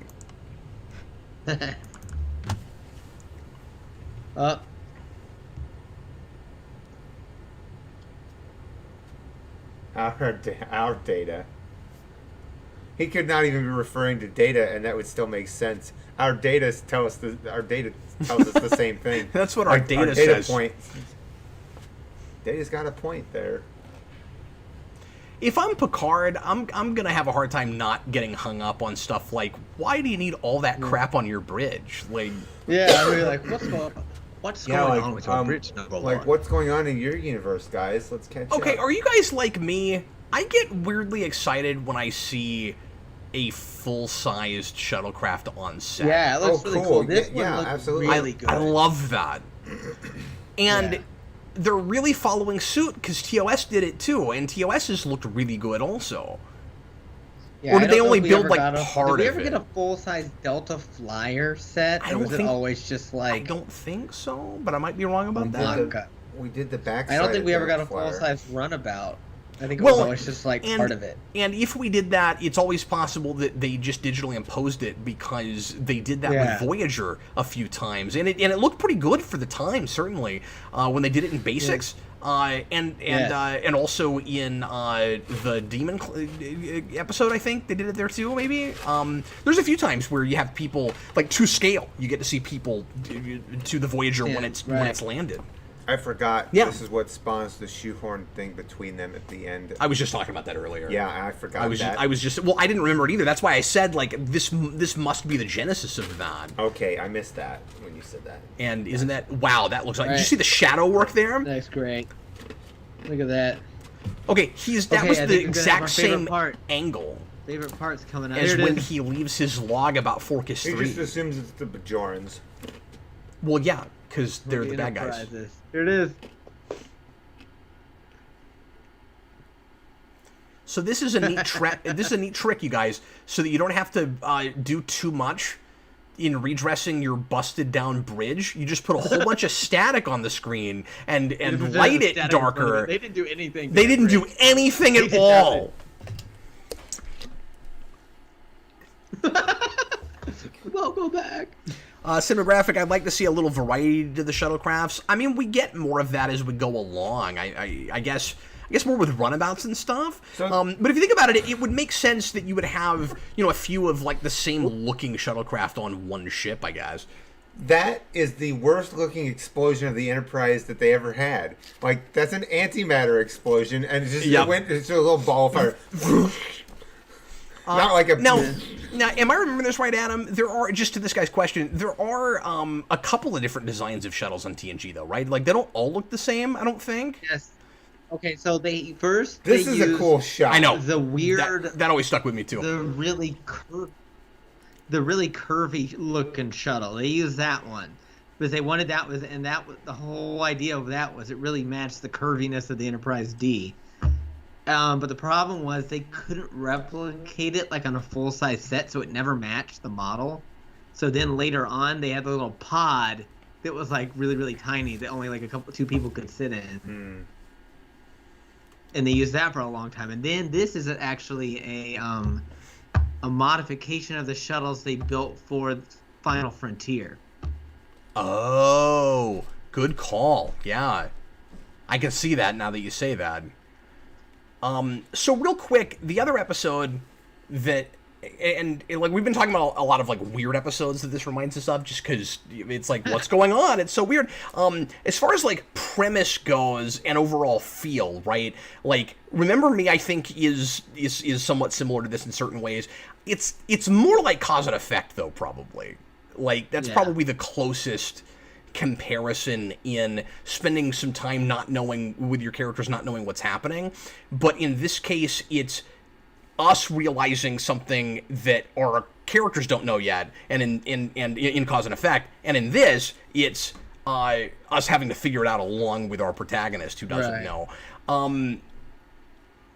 And the only reason we know is because we get to see the ship blow up and then come back to our crew, right? So we know something they don't know. We're like a fly on the wall of a wall that keeps exploding, but somehow we don't. So my question to you guys is, do you prefer this or cause and effect? Because I think they're very comparable. They're both really good. I had this on my list, and I had cause and effect as a runner-up, but I think I could probably switch either of them out. What do you think, Brandon? What's that? This one's more fun. I'm asking questions because we're doing a commentary, Brandon. Sorry, I got distracted. I was talking about cause and effect and how this episode is probably closer to that than anything. What do you like better, this or cause and effect? I'm gonna actually. I really do like cause and effect quite a lot. I probably cause and effect, but not by much. Did I really? I don't remember that, Connor. Connor says, and hi, Connor. He says, Cause and Effect is the one episode of TNG I've seen. I watched it because Cap told me to when I first talked to him. I don't even remember that. Apparently, I told him to watch Cause and Effect. I think I think this one's more fun than Cause and Effect because it's just so crazy. But I do like Cause too, but I think Cause and Effect is like kind of technically more impressive. It's technically on a technical level. And I like Captain Fraser at the end too. Yeah, it's great. They're neck and neck for me. It is really hard to put one above the other. Cause and effect. It's really hard for me to wrap my head around how Data's able to incorporate the threes in the rounds, because it doesn't make sense really that you can add information to the loop.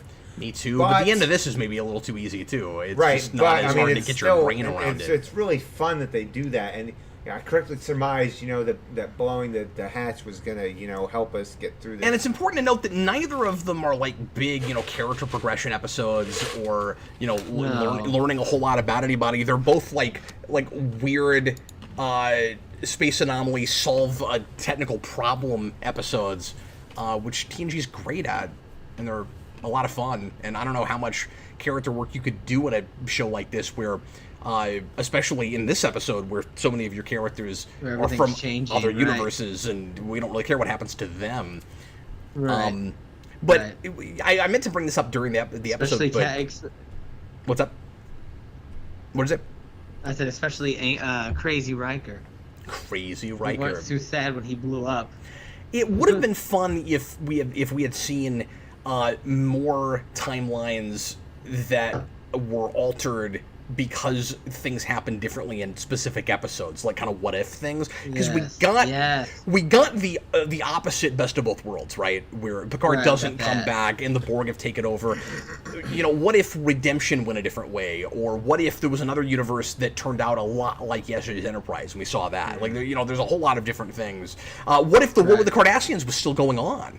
There's a we did one where we're friends with the Cardassians, but not the Bajorans. But then there's got to be a universe where we're still at war with the Cardassians. That retroactive war that we found out about in The Wounded that we'd never heard about before, but apparently had been raging for a long, long time. That was cracking me up.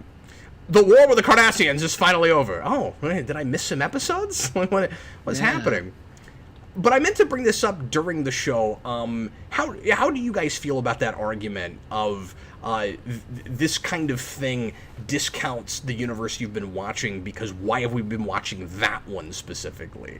Like, I don't think it discounts it, because I mean you are watching that one, so I don't think it. I don't really feel like it discounts it. It doesn't discount anything just because there's other stuff going on. I mean, first of all, it's sci-fi. This could be a real thing in real life. Exactly. It doesn't discount your life. You know what I mean? Yeah. Exactly. Although some people would argue that it would. There's a whole Rick and Morty thing about that. And I've never understood that argument. Yeah, some people say, well, if you found out that there was an infinitesimal number of you, then whether you live or die, I'm like, yeah, but I'm me. Like, despite the fact that there are other versions of me, if you stab me in the heart today and I'm dead, it doesn't really, it's a small consolation that there's Right. other me's going on. I don't get to keep living, Well, and that's on the thing with the transporters. this too, at that and point. this is a very human condition sort of thing, right? Like, we're all selfish creatures on some level. We'd like to keep living. That's a small consolation prize. Like, it's about you, the individual, not like your counterpart that might be almost identical to you in every way. Oh, Lannis Song, thanks for being with us. He says that was a neat little episode watching as someone who is not at all familiar with Star Trek outside of the Abrams movies. Well, thanks for joining us and watching something fun with us. We're going to go ahead and Hey, spin can the I put wheel something now. on the wheel? Yeah, sure, man. A fistful of datas. You want to put a fistful of datas on the I wheel? do. All right. I'm feeling holodeckian. That's That'll gonna be be- like the new word of That'll Star be Trek $2, Club. sir. No, I'm kidding. I almost whipped out a 10 and be like, make change. Can you make some change? You're like, no, joke's on you. I'll take the whole 10. That's what it costs, actually. Perks of being. Well, I can't say that. That would be hilarious, but I can't say that. So, let's go ahead and spin the wheel and see if we get something that's not TNG. Might be nice for a little bit of variety. Brandon just made the odds slightly Shelby more in potato TNG's salad. favor, but okay. Let's go ahead and spin the wheel, find out what our Somebody second got episode that. for the day is going to be, and then we'll take a 5-minute break and come back and watch it. Here we go. Oh, And what do we got? It's- We got. Crossfire. Is that What is Voyager? Crossfire? That's a DS9 episode. Oh, is it? I forget which one, so I'm gonna look that up real quick. Well, they go on this talk show and they talk to these hosts, you know, about the Federation ideologies versus the Cardassian ideologies, and they spar, you know, in the debate setting. So this is gonna suck because it's been a while since I've seen this, and hopefully it all comes back to me. But this is a season 4 episode of DS9, season 4, episode 13. Odo must face his feelings for Kira when she falls in love with First Minister Shakar. And I forget what when the Odo destroys his story weird is. decorations. I remember this one. Oh yeah, that's right. So yeah, Is Yeah. Odo Is this pouting in the- this episode? this isn't the first appearance of Shakar, is it? No, No, he shows This up well is before like, this. They're way into dating at this point.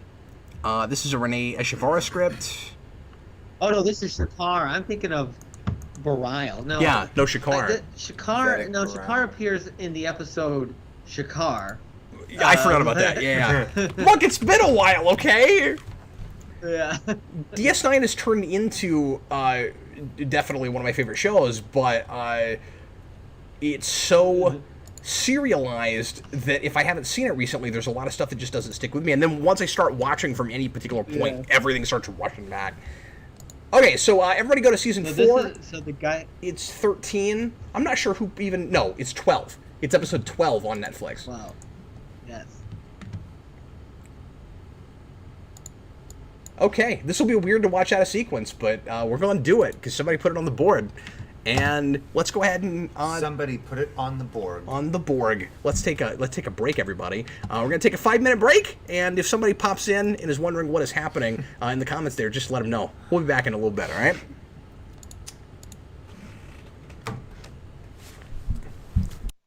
We'll be right back.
Okay, we're back. I just remembered there was some stuff I wanted to show you guys, so I had to run off and grab those things. Adam, are you with us? Can you hear us? Yeah. Yeah, people in the comments said, "What was that?" That was my girlfriend running in and got on screen real fast. I guess when we were on break. She thought she was being funny. Oh, Stephanie, that was hilarious. Anyway, okay, so sat down at the computer. Some friends of ours, Josh and Ariel, years ago, gave us these practice batlets, and we were actually trying to use them. We were going to spar with them, and they ended up being kind of unwieldy and painful, and we didn't end up playing with them much. But they look cool. So they're very cool. The problem with them in and I mean, this was back in 05, 04. No, they're pretty light, considering their size. Well, I would say they're about the weight you would want an actual batlet to be, probably. I would think you'd want them a little heavy, but this is about as light as you can make them out of this kind of wood. But anyway, so out of wood in general, and that's why they went with such a thin kind of wood. The problem with the wood is that they really easily cracked in the middle when you hit them straight on. So you see there's a bunch of glue right here. That's because I mean, we've had these 15 years, but we're like the first Brandon week. For that. I don't think Brandon was even with us yet. But yeah, they cracked real hard in the middle, and then the other thing was, and we could fix this if we really wanted to try to do something with them, but these staples would like hit your hand or like latch onto your hand, and we had a couple of slight wounds and ended up not. It was an R&D doing this thing, anymore. I feel like. So the next ones would have been better. Yeah, but anyway, so I've kind of just displayed these and just kept. For a long time they were in a closet, and now I've actually got them out and you can see them. The Star Trek closet. Yeah. So anyway, that's a thing that we wanted to show you real quick, and then you think you just throw these on the couch over there, Brandon? Yeah. Thanks, buddy. So you got like from the Star Trek closet to the Star Trek room to the Star Trek quadrant. Yeah, the quadrant. It is the quadrant. Or you can just put them on the floor over there if you want to. Do you think the batleth or the mechleth is cooler?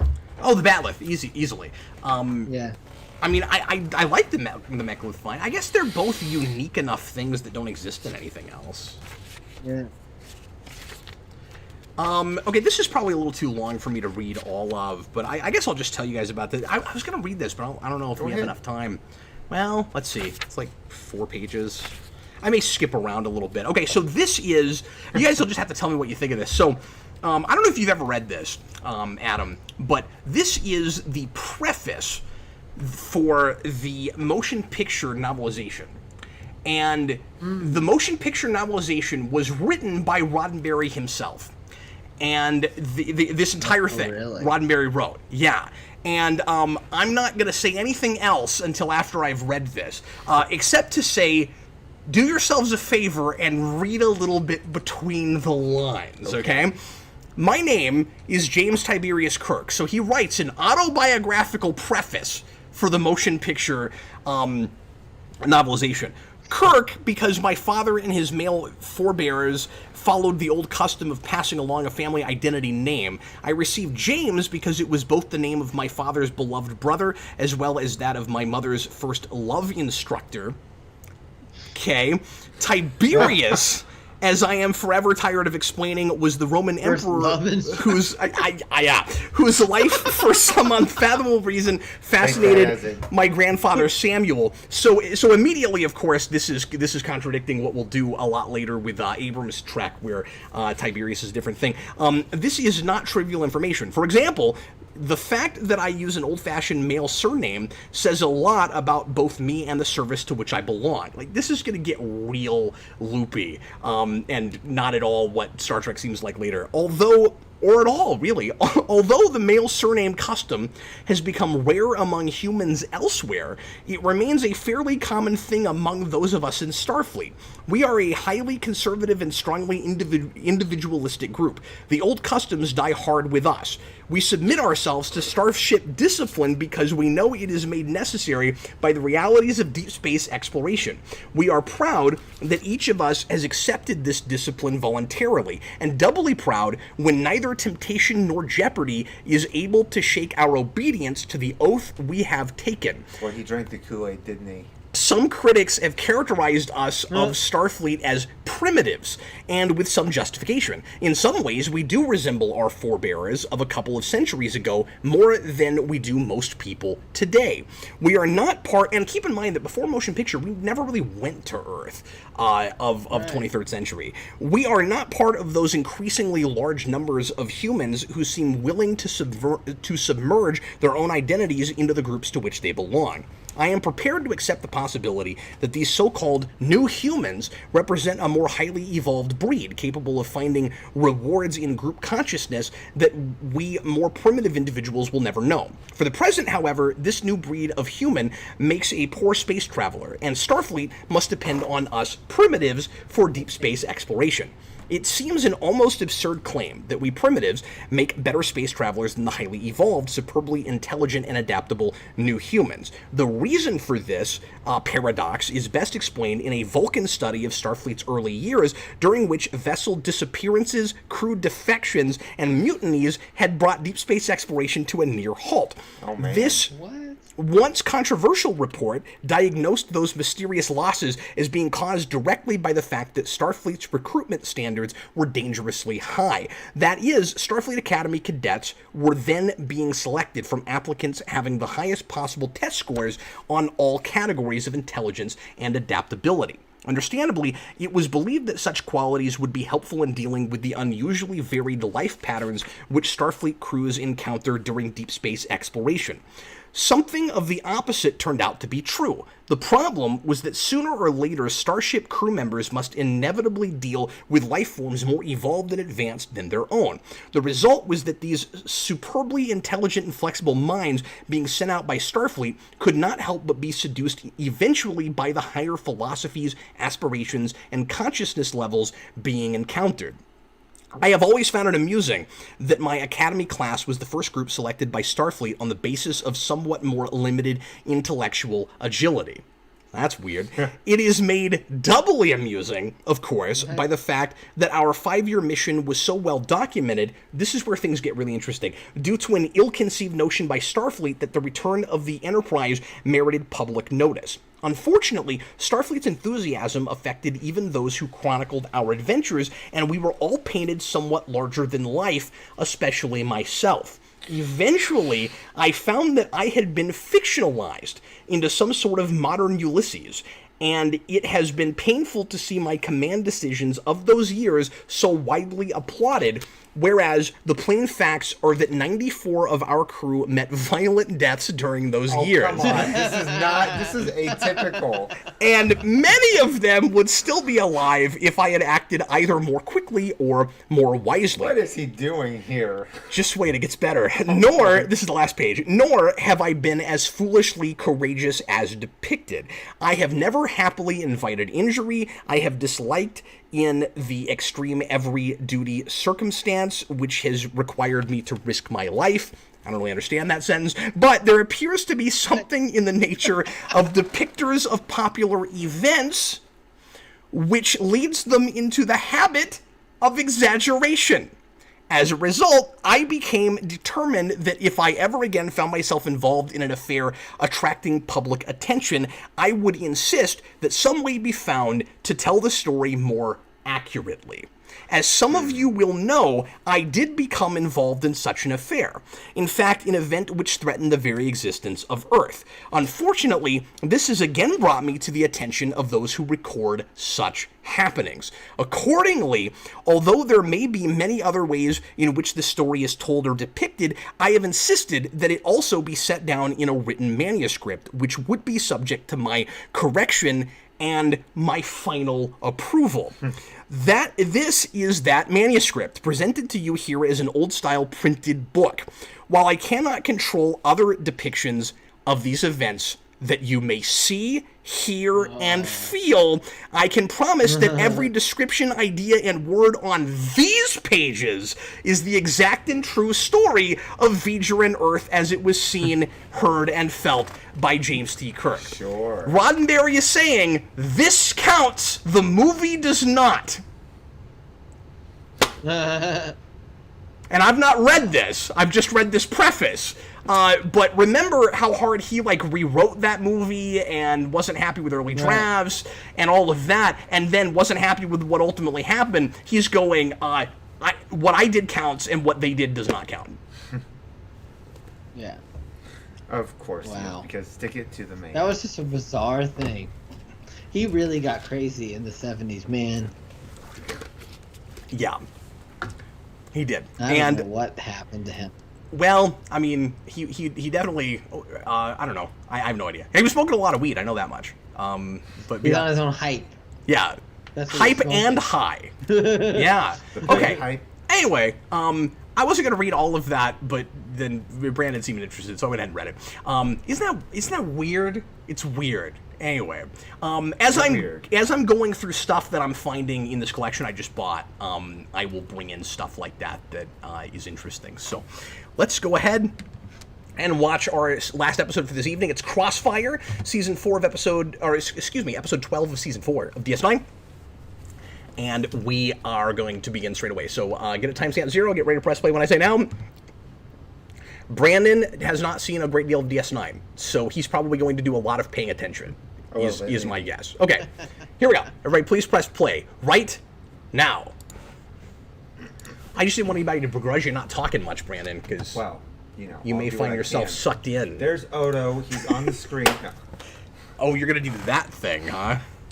Wait, Odo's in Rectogene. Oh, I think this is when Odo was... No, this isn't that point yet. Never mind. I thought this was at the part where he was or where he was a humanoid, briefly. Yeah, cinematographic. I would agree that counts somewhat as pulling a J.K. Rowling. I think that's similar to that.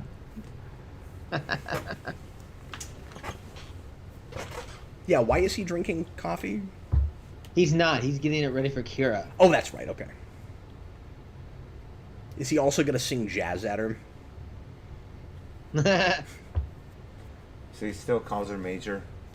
Why wouldn't he call her Major? Are they? Yeah. Oh, when do they start doing that? When do they start dating? It's after this. Not until like the 7, I'm pretty sure. Gotcha. Or at least 6. Oh, isn't it 5 or is it 6? Is it? It's late. It's not as late as 7. It's 6 then. Well, no, it has to be. Yeah, it has to be 6 because it's the first Vic Fontaine episode.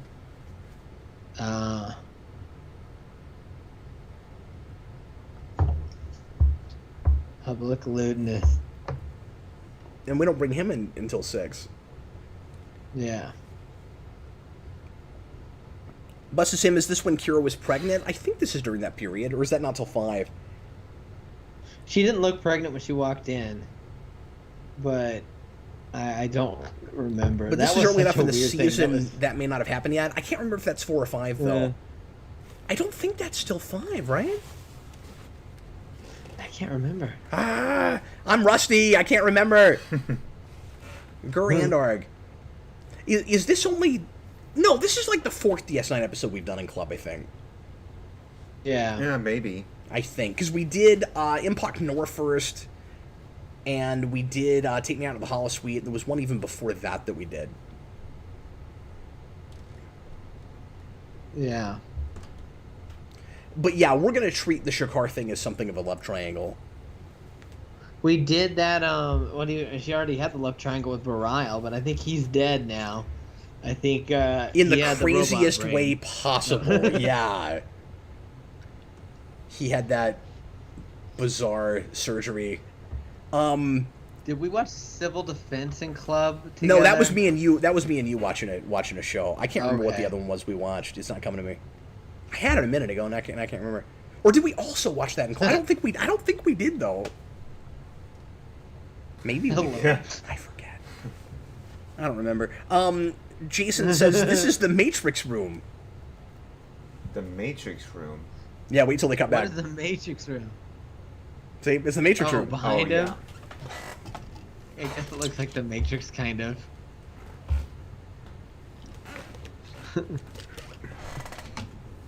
Brandon, if you had to be caked up in any Star Trek makeup for like 10 hours to film, which makeup would you pick?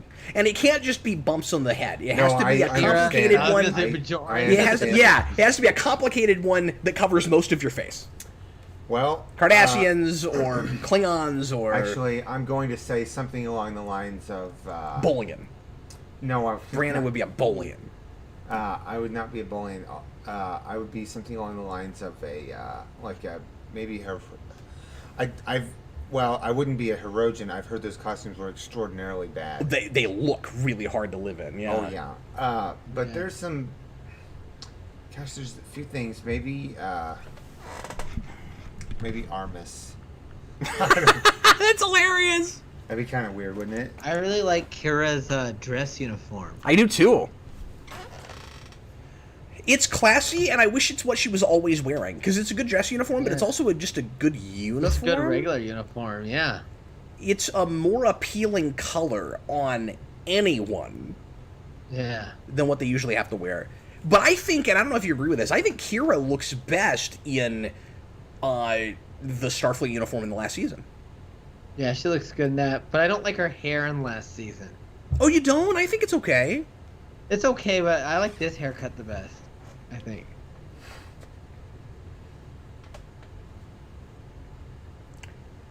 I have a couple of action figures in these dress uniforms. Yeah. Yeah, they did do that.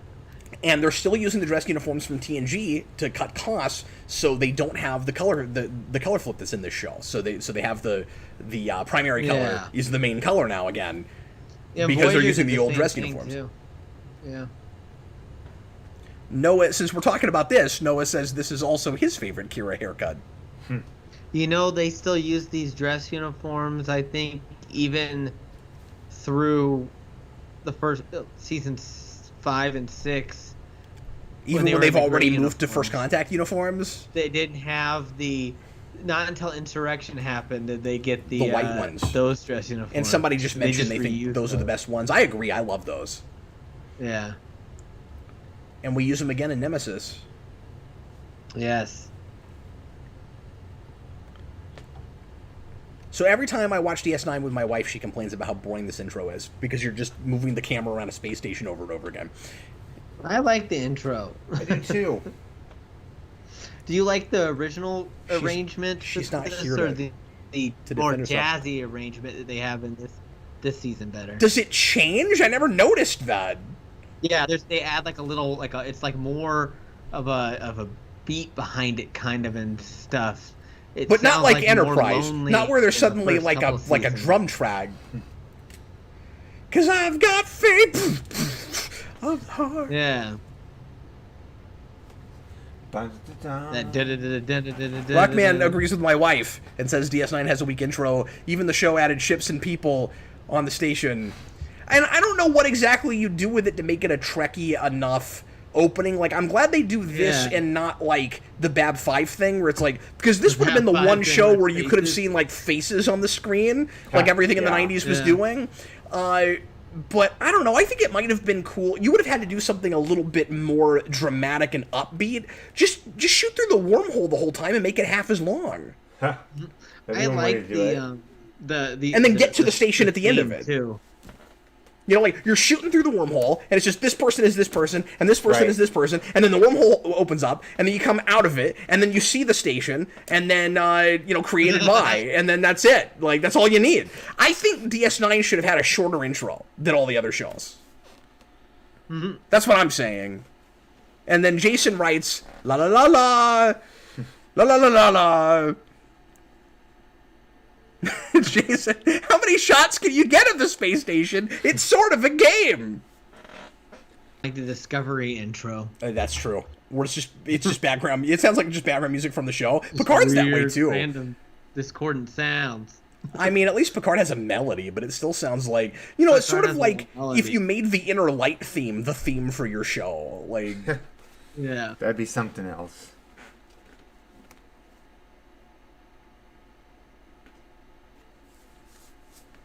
The true way.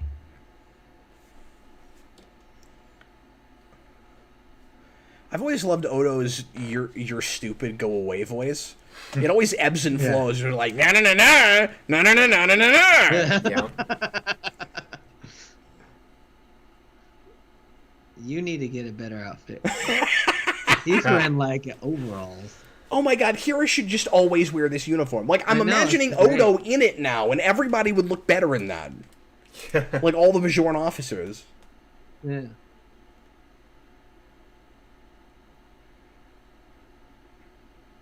I don't want to step up station security. That's a bad idea. Is it now?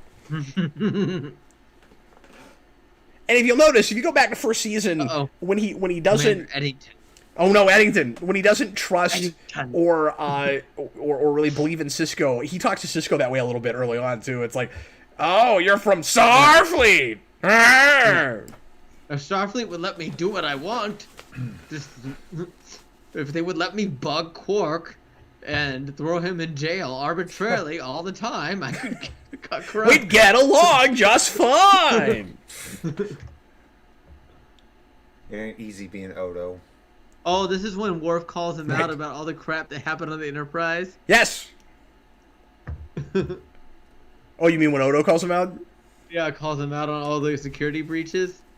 I like that they kind of butt heads early on because Worf is used to being chief of security and doesn't like the way it's run on the station. Right. And he's doing this totally other job, which is, related to security, but it's broader and... It's strategic operations officer. Yeah, or whatever he's gotta it do- means. Well, it doesn't come into play that much until there's a war. War. Right. That's why his name is Worf. Yeah. Because it's got the word war in it.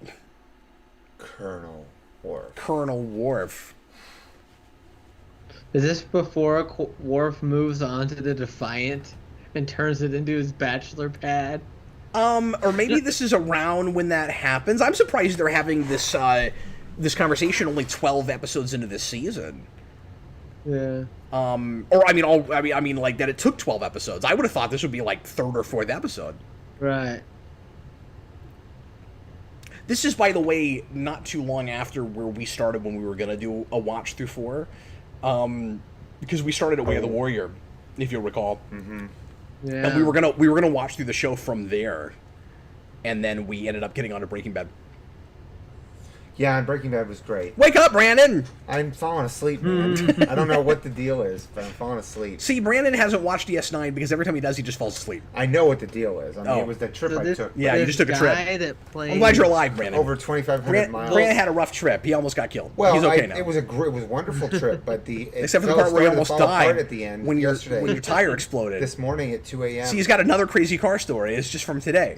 2 a.m. So the guy that plays Shakar, Yeah.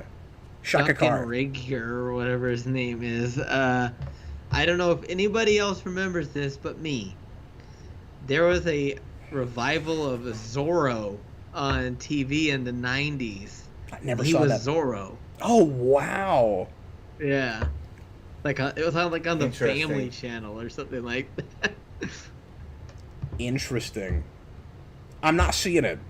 But he's currently being a Bajoran, so I don't know.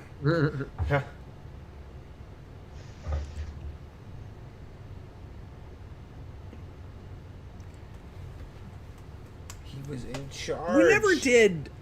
We never did a lot of cool stuff with Shakar. Like, I always kind of got why Kira was interested in him, but he always seemed kind of one note to me. Yeah. But maybe some of that is intentional. Like, he's kind of a wet blanket compared to Odo. Maybe I shouldn't even say that. He just doesn't have as much personality, right? Like, he does a lot of good Yeah. stuff for the provisional government and all that. I was never big into Barile either. Oh, I like Barile a lot more than Shakar, though. I don't like. Oh yeah, I think he was probably better than Shakar, but Because he's I have got very like, limited dealings he's with got Barile. what do you call it? Charisma, Adam. yeah. Oh, and this guy also played the ghost in Sub Rosa. See, I knew he was in something else that Do was not not like rigged, the and I couldn't candle. remember what. Which is on the wheel right now. We are gonna have to watch that Oh boy. Sub at some Rosa. point. Do not like the candle. Didn't light the candle. So what about like a Captain's Prerogative where there's like one episode you can toss out per like month? No, I don't want to do that because I like getting through them. No, that's true. Like the That's sucky ones, true. we got to do it at some point. I'm not gonna put anything off. Look, we watched these are the Voyages, man. After that, I'll do anything. All Like, bits are off. Yeah. Busta Sim, if you had to act out a scene walking down a Trek corridor, which Trek hallway would you want to be on? I'm gonna say Voyager, man. I love those hallways. Can I count the promenade as a hallway? It's a hallway. Yeah, sure. It just says Trek corridor. So I yeah, think that's the coolest one. That's such a cool set. Noah says, I really wish there was an HD remaster of the show. A lot of people feel that way, of course. It's like my dream. Yeah. And I listened to a podcast. I listened to, by the way, everybody should listen to Inglorious Trexperts, by the way, the Mark Altman podcast. He gets a lot of really good guests, and you learn a lot, and they're coming out right now, and it's the best Trek information thing going on. And anyway, he had on the guy who remastered TNG and does a lot of special features for things. He's the reason I'm gonna finally break down and get the Blu-rays for TNG, because I didn't realize that they did full-blown special features for every season, and they did full-blown documentaries. And I've never seen those, so I've got to get that. Do you have those, Adam? That's crazy. I got the Blu-ray box set. It's really cool. It's like really nice and compact too. Yeah. It comes in those two like binder deals. I'm gonna go ahead and finally break down and get that. And it's really nice. Anyway, he talked about, because they talked a bunch about how likely it would be that DS9 would ever get that treatment, and he said that they still have conversations about it all the time. Like somebody brings it up on a regular basis, and I don't know. I kind of think it is a little bit surprising that the people he works with are interested enough that they keep because a lot of those people aren't Trek people, but they recognize that there is a base for that show. It's just not what TNG was. The problem is those Blu-rays didn't sell quite as well as they wanted them to, and that's why they stopped. I'm pretty sure that's why they stopped the Fathom events and stuff. So I don't see it ever happening. But he said that they actually do bring it up. They said no one has ever mentioned Voyager, but DS9 comes up all the time. It costs so much money to do it too. I think it costs like several $1 million. Brandon's falling asleep on camera. I'm Do you need to get going? Asleep. No. If you need to go, I understand, man. We'll hold down the fort here. I don't know what it is. Like I'm you just usually look good really for this. tired. That's all right. No, I understand, man. Don't feel bad. But if I you feel weird falling asleep on camera, don't worry. But if you got to go, no, I'm good. So I've just shake found, me, you know. If you want to get the best quality possible of Deep Space Nine now, such as it is, watch the DVDs, because whatever up conversion has to be done, your Blu-ray player or upscaler, DVD upscaler and your TV does a better job than whatever Netflix has done here. Really? It's a lot less pixelated and stuff, a lot clearer. It gets artifacty on Netflix for some reason. It's very artifacty. It's some of the same problems that Bab 5 had on Amazon. Yeah. And the Altman and those guys claim that the Blu-rays for TNG look nicer than watching it on Netflix. I don't know how true that is, but they say they would rather watch it. They say that the blacks are a lot blacker, and that none of that graininess ever comes in. And I've not gotten to watch them, so I don't know. Prime less artifacty than Netflix. Netflix is, I think, the worst. Oh, well, we should stop watching it this way. I could watch it on Prime. I've got that. Yeah. Or I could be not lazy and pull my discs out, but then I got to sync with people watching it this way. Yeah. Odo doesn't get it. This is a somewhat slow episode so far. Yeah, it's kind of a slow one. I was wondering what the B story was. I guess there's not one, which may be a mistake. Like, it seems like this is just a relationship show. Yeah. And when the thing is, episodes like this, when you're watching them in sequence and you're really invested in what's been happening with the characters lately, they don't tend to, if they're good, they don't tend to watch They'll play as slow. Better, exactly. But if you just put this on because the stupid wheel told you to, it's not necessarily the best way to watch it. Stupid wheel. Wow. Stupid wheel. Star Trek. says Brandon's just bored with DS9.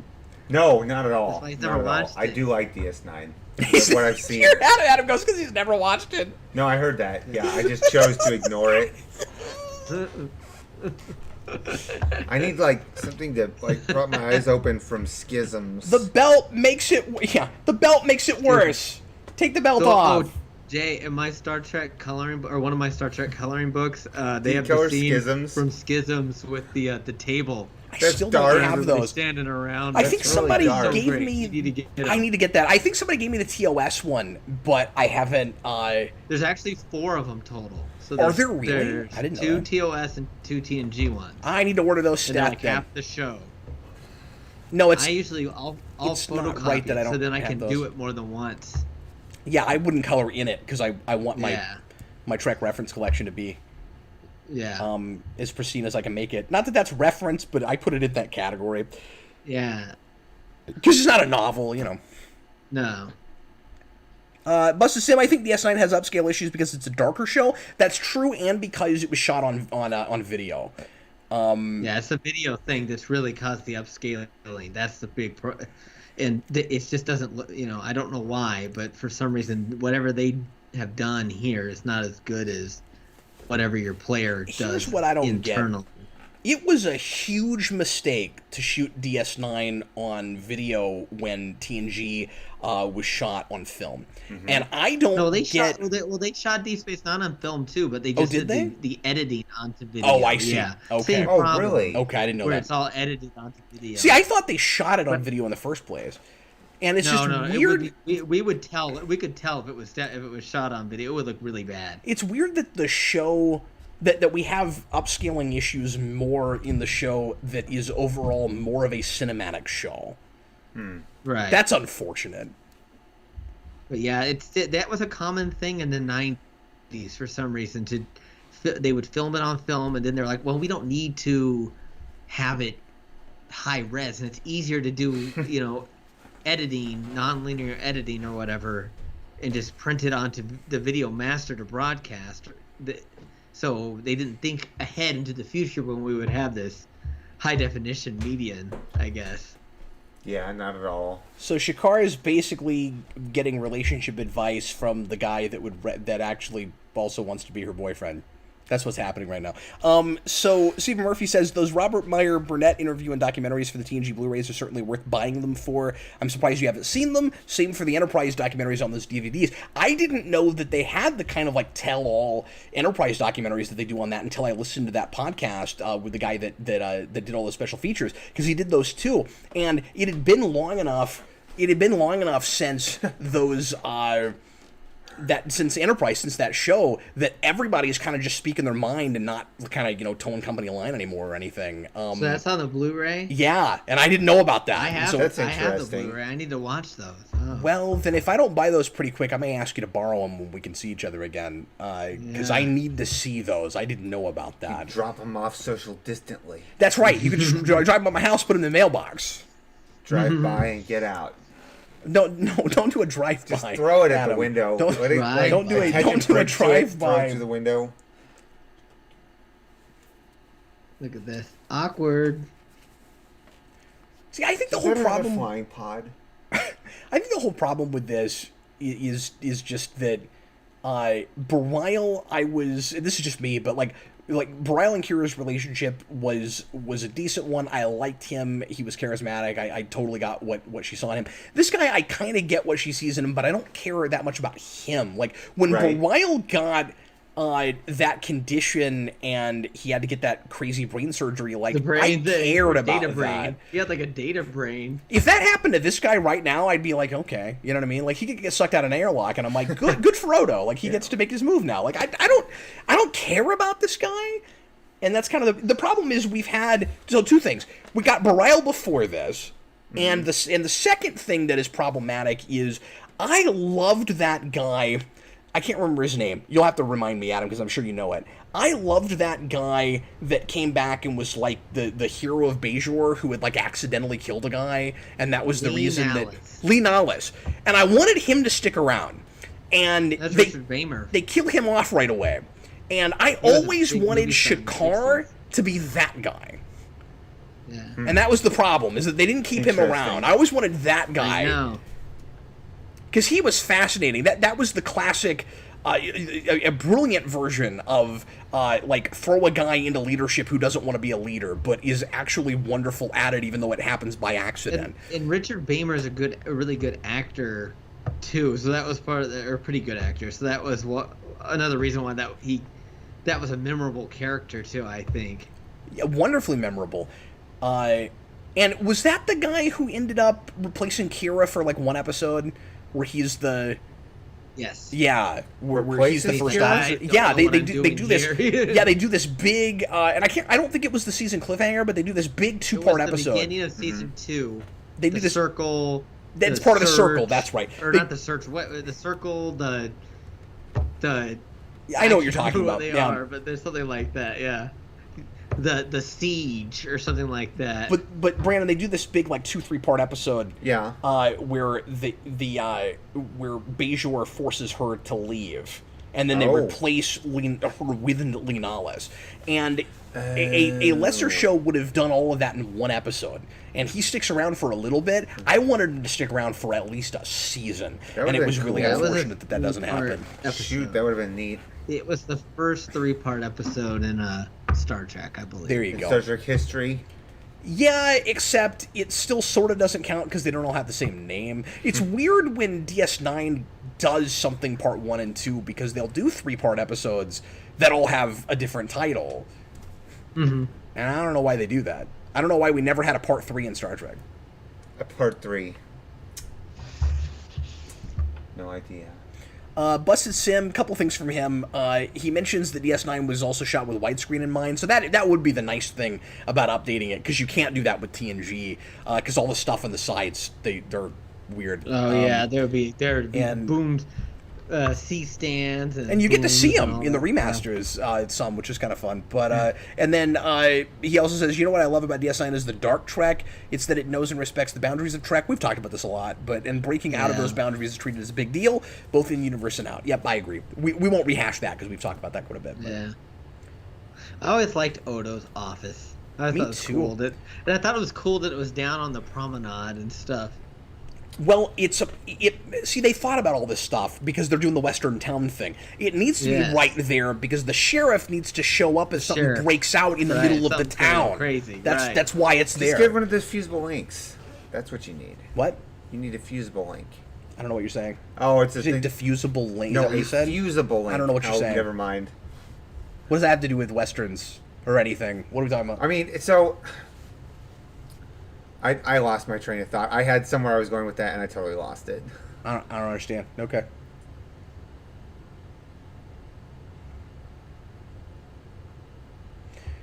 Yeah, this is not a thing I say very often, Adam. This episode needs a B-story stat. Yeah. Yeah, I appreciate it taking its time with the relationship stuff, I guess. But again, I don't care about Shakar. I'm having to watch him talk too much. And you know if you're doing this episode that eventually they're going to get together. So you kind of just want them to get... This whole thing is just to torture Odo. Yeah, and it makes him look like a puppy dog, and I don't love that. What we should have done is had him... Like really be proactive, and if we were gonna do this story, they get together at the end of this episode. If we have to watch a whole yes. If we or at least he asks her out and she says no or something. Huh. And I can't actually remember how this ends. But the way they play it is that standard TV thing to keep stretching things out, where she doesn't actually realize he's interested and he doesn't have the gumption to tell her, which just makes him somewhat unsympathetic. That it takes him as long as it does to build up the gumption to talk to her. Yeah, it takes a long time. They treat it, and we do this all the time, where we treat that that kind of like, you know, unsure of himself guy who won't go after the girl as kind of endearing, where we're supposed to, like, you know, appreciate, oh, he can go, you know, fight a bunch of Klingons in the middle of the promenade, but he won't go after the girl he likes. And I don't know, some of it is I get tired of seeing that all the time. And the other thing is, after a while, you just have to say, dude, just like hunker down and do it already. Like, definitely. This is when he has to there's like the elevator drop here, I believe, and he has to like force it to stop with his arms. Oh, that sounds painful. Well, if you're Odo, it wouldn't be. Well, true. The liquid get it to stop dead. Oh yeah, and I forgot. Annie's got to be like their chaperone and stuff. Yeah. So it makes it, you know, really sucky for him. Security for him. He doesn't want to be here. Yeah, that's what it is.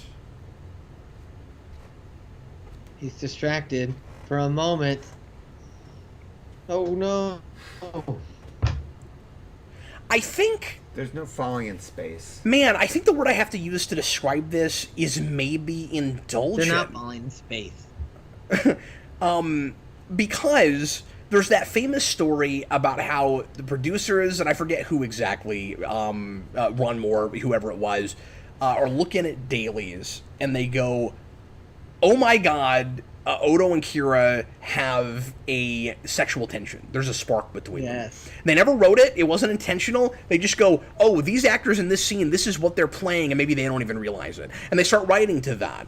And that's cool, but the problem is, in this episode, it watches almost, like I said, indulgent, where it's like, because they've realized this and they're so proud of themselves for doing something with it, they made a whole episode when it's just not appropriate for it to be an entire episode. Right. This is really fascinating. That he's turning himself into like a hard object to be able to do that. That's kind of cool. To like break their fall. And we don't get to see that kind of thing enough because of budgetary things. T2 almost. Straight up diamond plate. If we did this show now, or if we had a character like Odo in a Star Trek show now, he would have some kind of big token transformation in every episode. Every episode. But because they do it so sparingly, the CG always looks okay in this show. Yeah. But it's because they don't do it very much. They used it. They don't use it very. Yeah. How many decks do you think that free fell in the amount of time they had? They were inside the pylon, so that's why. I understand that, but how many decks still? They were falling too long. I'm pretty sure. Oh, the station's huge. Well, they could have fallen down to the bottom pylon, Brandon. Yeah, but they were moving really fast. Maybe they went in a circle. Falling in a circle. Busted Sim says, why do the turbolifts fall when the ship or stations are in space? Just turn off the gravity. Precisely. Now, you would have to turn it off gradually, though, because if you were dropping and then you suddenly turn off the gravity, then it would kill you. But the thing is that with regards to the turbolifts wouldn't need gravity. They would actually benefit from not having gravity. Not having gravity. You need the gravity, so the gravity would be embedded in the base of the turbolift. Yeah. But the turbolift itself is moving on the maglevs. And then what, if you had to work on it, like manually, you would just turn on gravity in that area? Is that how you do it? Well, I mean, crawl and walk around. Yeah. But you'd be floating. Like astronauts do. Well, okay, sure. Yeah, you would fall to your death if you accidentally stepped off. Also, if you had enough energy, you could just site transport to it and then do your work and then leave. Yeah. Well, yeah, that would be. I don't know why you wouldn't do that more often. Does it just take too many resources? I assume that's the idea. The real reason is it makes things too easy, so we have to pretend like it's hard. Well, right, and I get that. But as far as in universe, that's the best thing I can come up with. And they act like site to site is like difficult to do for some reason early on, hard to pull off pattern buffers and stuff. It's a big deal in TOS when they do it. Which is strange because if you're not standing on a pad and you're on a planet and you transport a person up from a planet, is that not basically a site-to-site transport? Like, they're not standing on a pad on the other side. Right. I've never understood why you even need the pad if on one side you don't have to have one. Yeah, I don't know. Yeah, you don't have to have one at all. That has bothered me for years. You have to go through the buffer, I guess. I don't know. That's it. Because another thing we do is if we go from starship to starship, we always have somebody stand on the pad from one side and over to the other side. But you don't have to do that on a planet. Right. So what the heck is the point of the pads? Maybe it's a less energy deal or something like that, It's faster because you're not going into the transporter buffer, then back out, I don't know. That's exactly what you'd be doing. So every single person that interacts with Odo this episode should know that he's lovesick.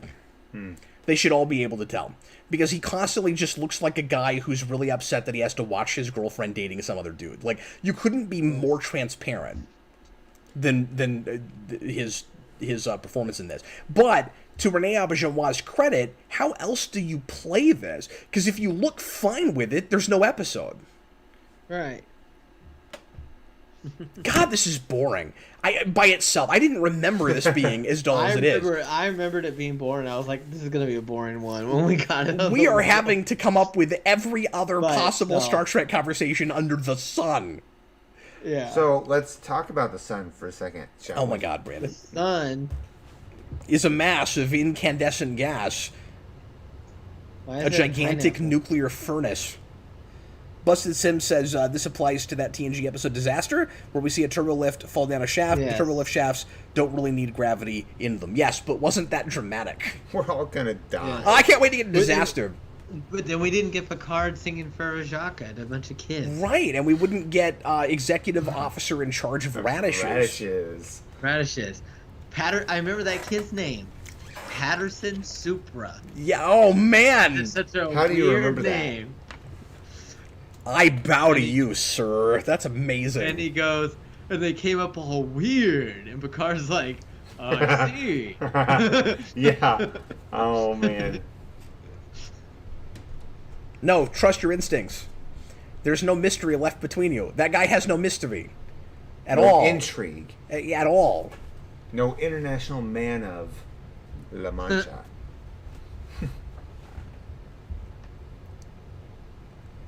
Noah says, as a fan of Kira and Odo, I find this episode very boring. There's 20 minutes of material here. This is a short story. No.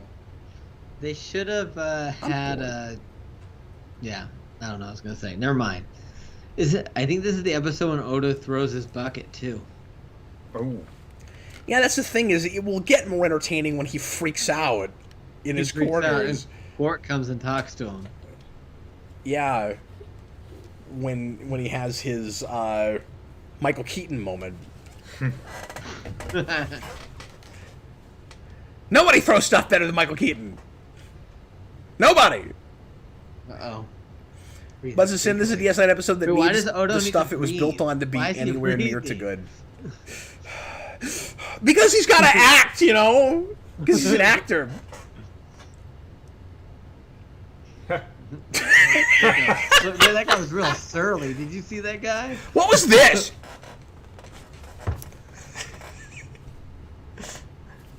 That was amazing. Oh, yeah, the true way. I forgot about that. The true way. Yeah, It's you the mentioned true that way, earlier. not the false way. Is the true way like the circle? Yeah, probably one of those people. Are they what the circle turned into when we lost the guy that led the circle? The circle.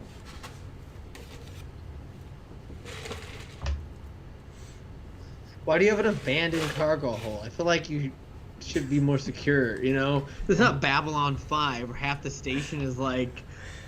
Yeah, where you've got homeless people living at the abandoned bottom of the lawless, station. Apparently, you know? Nobody does any maintenance on it and just pretends like it doesn't exist. I mean, Babylon 5 basically has a basement.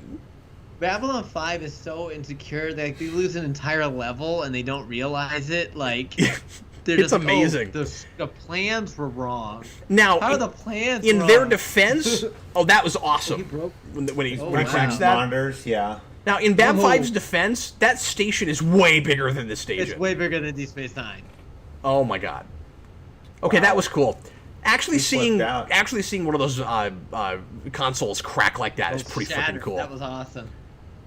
And this is also after he puts all that silly stuff in his quarters that's supposed to be like challenging to shapeshift I know. as. So he has all these. It's like, So I'm that's what this furniture is, experiencing Brandon. That like more. winds in and out around Right, and stuff. Yeah, Yeah. the So that he can practice Shared being. stuff. Jason says Odo's still an idiot. You need to watch more DS9, Jason. I don't think you know enough about Odo. Why does Jason think Odo's an idiot? I don't know. He said still. I guess he already had this opinion. Still an idiot. Yeah, I didn't realize he thought that.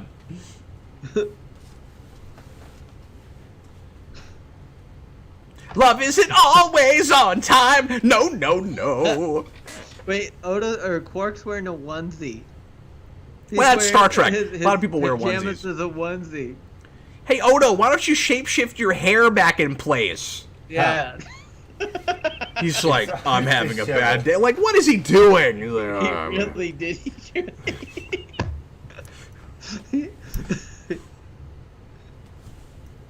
I hope Quark's pajamas don't have a trap door in the back.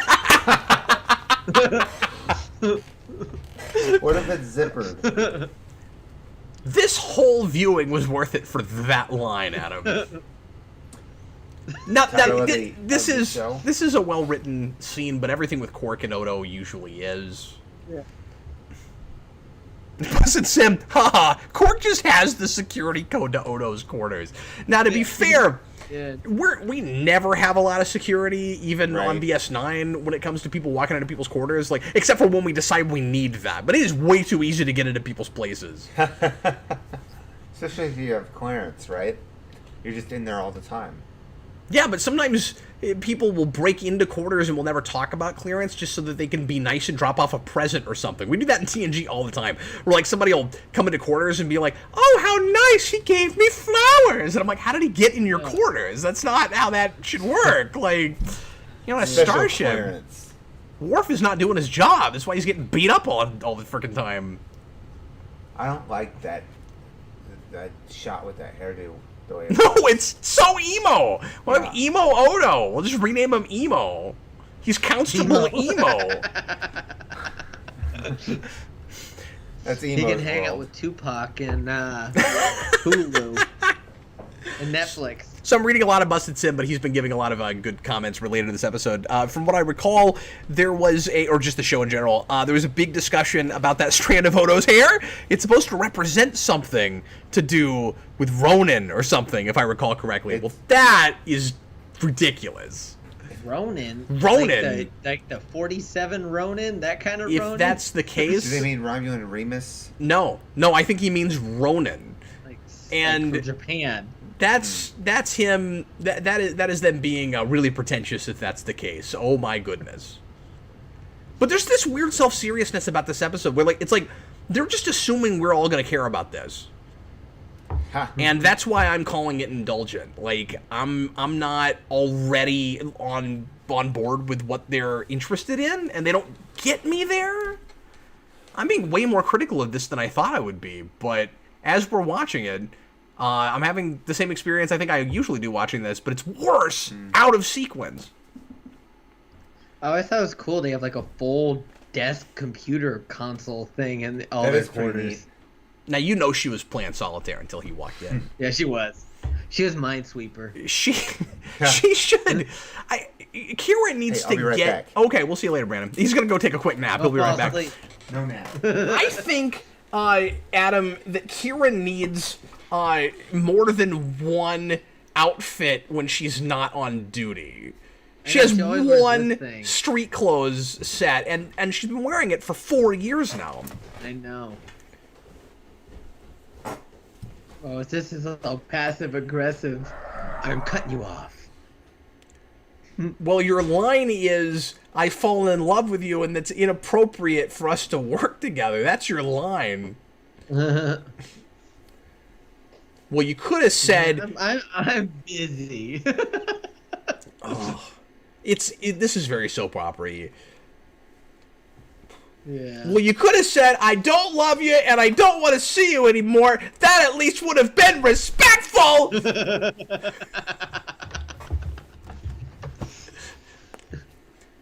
That line really sticks with me from Back to the Future 3. I know. Steenburgen's awesome. I know, she's so great.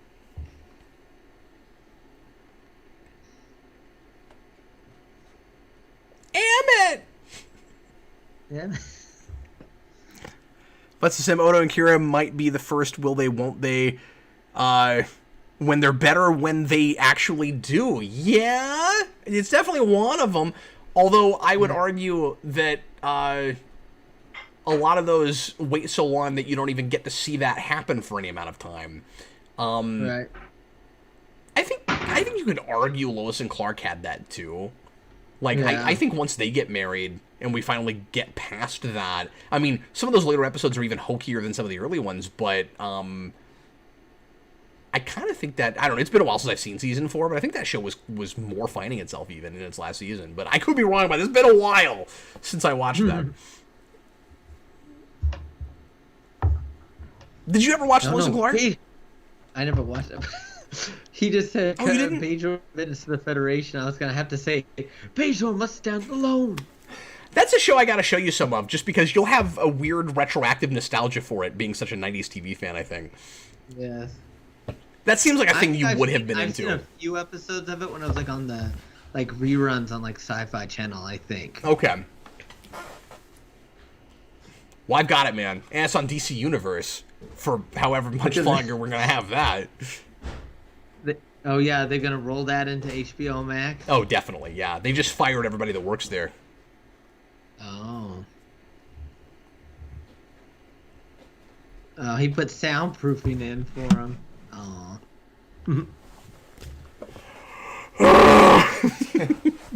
Hi, Brandon. Hi, I have returned. How you doing, buddy? Better, I think.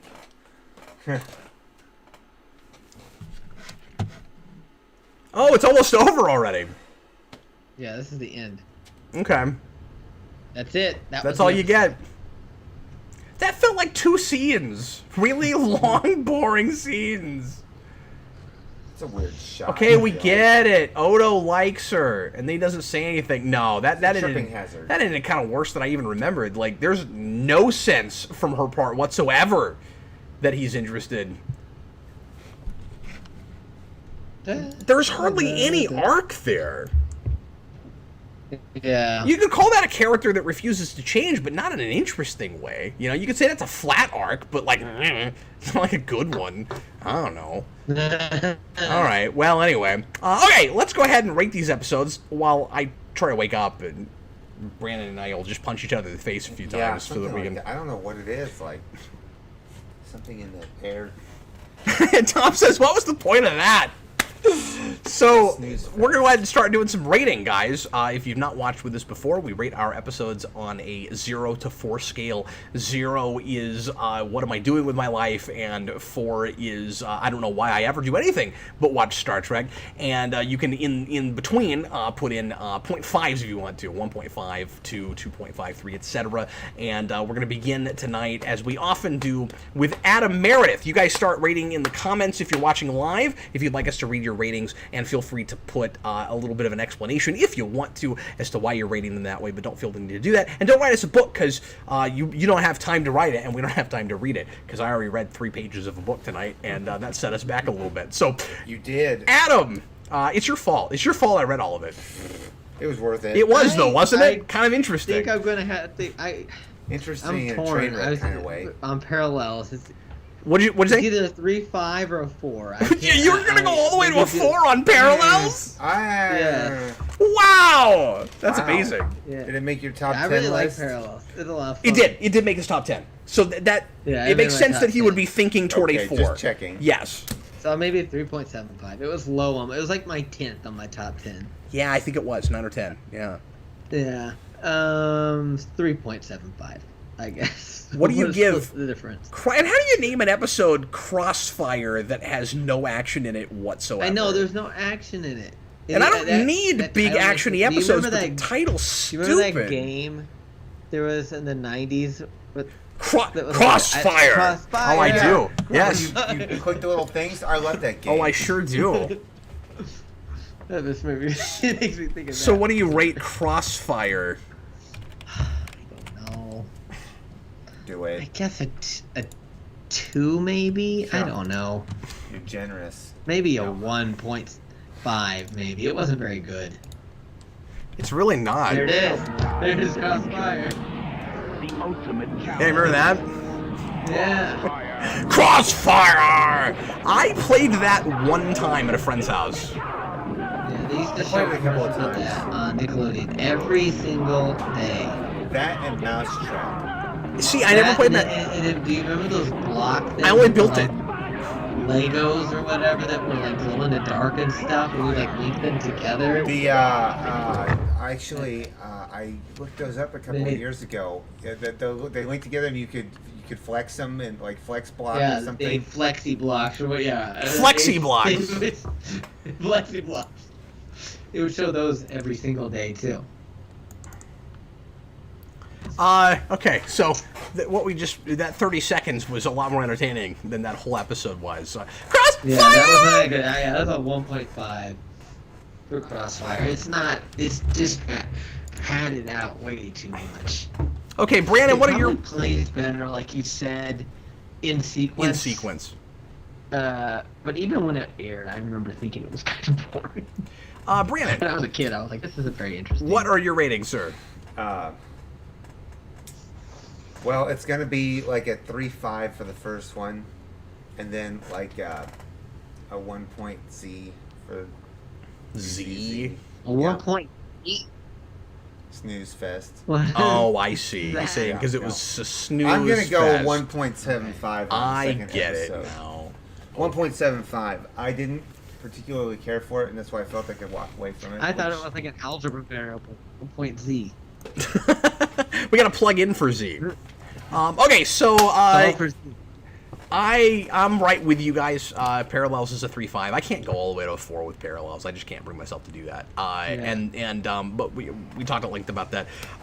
It's weird how totally different and polar opposite these episodes were today. You had one that was really fun, didn't take itself too seriously, was never dull, wasn't super deep or nothing. But is just a really fun classic sci-fi thing. And then you had a thing that didn't even need to be in space, that was really slow, took itself way too seriously, almost to a point of pretentiousness, and where I kept looking at my watch and wondering why I was watching the scenes. Like completely opposite reviews. So they're going to get somewhat opposite ratings. So 3.5, I can't go all the way to like a 0.5 for Crossfire. It's not that bad. I don't even know if it's top 10 worst DS9, but it might be close, just because DS9 doesn't have a lot of really bad episodes. I think I saw the worst Deep Space Nine episode the other day with Stephanie. I think Meridian might be the worst Deep Space Nine episode. I don't like that my episode God, either. It's so bad. What happens in that one? That Meridian is the planet that comes out of phase every 50 years. Or yes, whatever I it remember is that and stuff. And Dax just wants to throw everything away and go live with this rando that she meets. And then the B story is Jeffrey Combs' first appearance, and he's a creep. Some that wants smuggler to make a hologram of Kira. Oh, that's right. Do things with and Quark's trying to take a picture of her. It's really weird.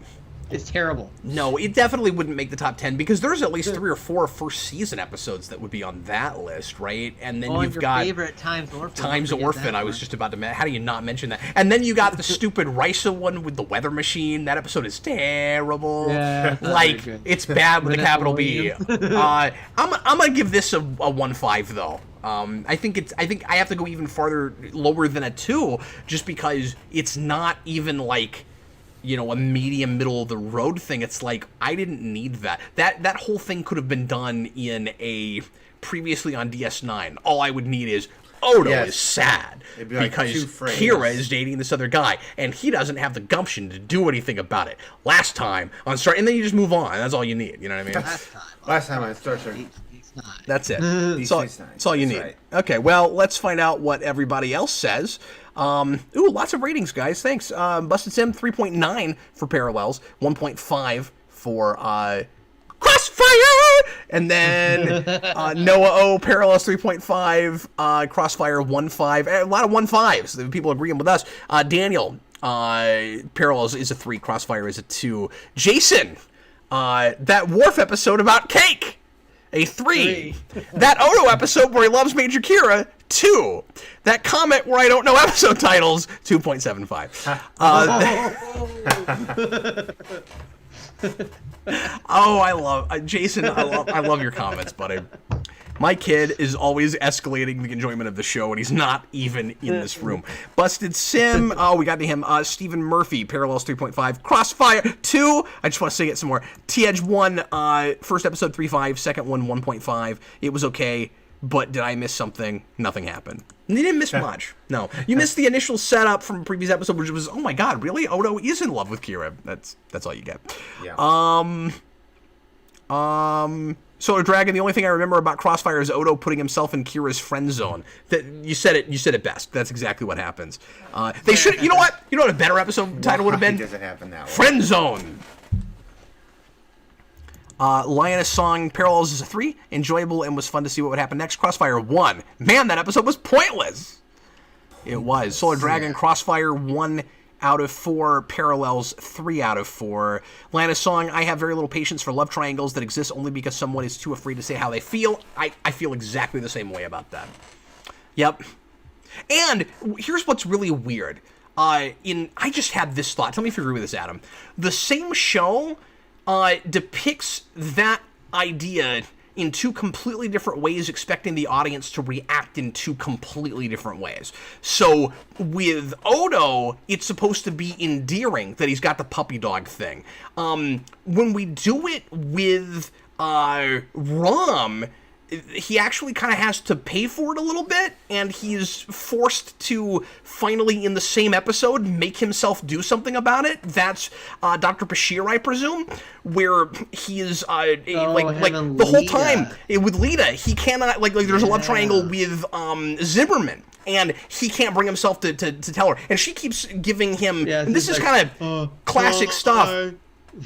She's doing that kind of like female testing the guy, trying to get him to just finally say something thing, right? And she gives him every opportunity, and he won't take it. And finally, she goes, "Okay, I'm leaving. I'm going to move with this guy." And then she just finally blows up, and it's like, "What is with you?" And then and then finally at the end, he professes his love. Yeah, how does the same show do both of those things? It's mutually exclusive. It's like a 5-minute long, or not 5-second long wait. Yeah, remember that? That's hilarious. Yeah. But are you with me, though? It's the same show! Yeah. And that was only a year after this, I think. I think that's 5. It's after Bar Association, I believe, and that's when they first kind of realize they have a thing for each other, I believe. Yeah. Anyway, I just had that thought. Come on, man. Ugh. All right, well, we got it out of the way, though. We never have to watch it again if we don't want to, unless you do a watch where you watch, because you can't watch DS9 and skip episodes unless they're Time's Orphan. Or you're just watching with me and nobody that cares. Episode as much as you do. I mean, it's not a good episode. I won't watch it again until it comes up on the wheel, and then I will probably destroy it. I'll probably just spend the whole time going la la la la. Melt it with Not really though. Anyway, all right. Well, hey, this was a really fun episode, you guys. Once again, we wound up at 3 hours. It seemed like we would end a little earlier this time, but I ended up reading, and we did some trivia. We did quite a bit of stuff. So Brandon slept. Yeah, Brandon had a nice nap. I hope you guys had fun, because I certainly did. This was great. Next week, we're going to do more of the same, but different. You know why? Because you have no idea what the crazy Wheel of Star Trek is going to give us next. And because you're awesome. Oh, thanks, man. You are also awesome. Thank you. Awake or asleep. I exude awesomeness. All right, guys. We appreciate you. Busted Sim, do you have a list of episodes on the wheel and ones that have been watched? Not at the moment, but I should put that together. We were talking about that earlier. So, yeah, I'll try to get that made for next week. Hopefully I don't forget. And, Brandon, make me that 5-minute card. Yeah. I thought about that right before you said it. I was like, oh, I still got to do that. Or maybe not 5 minutes, but just like we'll be back soon or something. Yeah, I don't want to have a specific number. Somebody, so the Trek Forever somebody comes in. Some kind of animal from Star Trek, like looking at its watch with like an exasperated. Doesn't have to be like, that complicated, oh but I have some ideas, Adam. Yeah, just make sure the words are big and legible. That's all I care about. All right, thanks for watching, I will folks. make sure that your title card says big and legible. Big and legible. That's right. That'll be useless for a title card. All right, you guys are great. Sure appreciate you. I was Captain Logan. This is Brandon Grimm and Adam Meredith. Later, folks.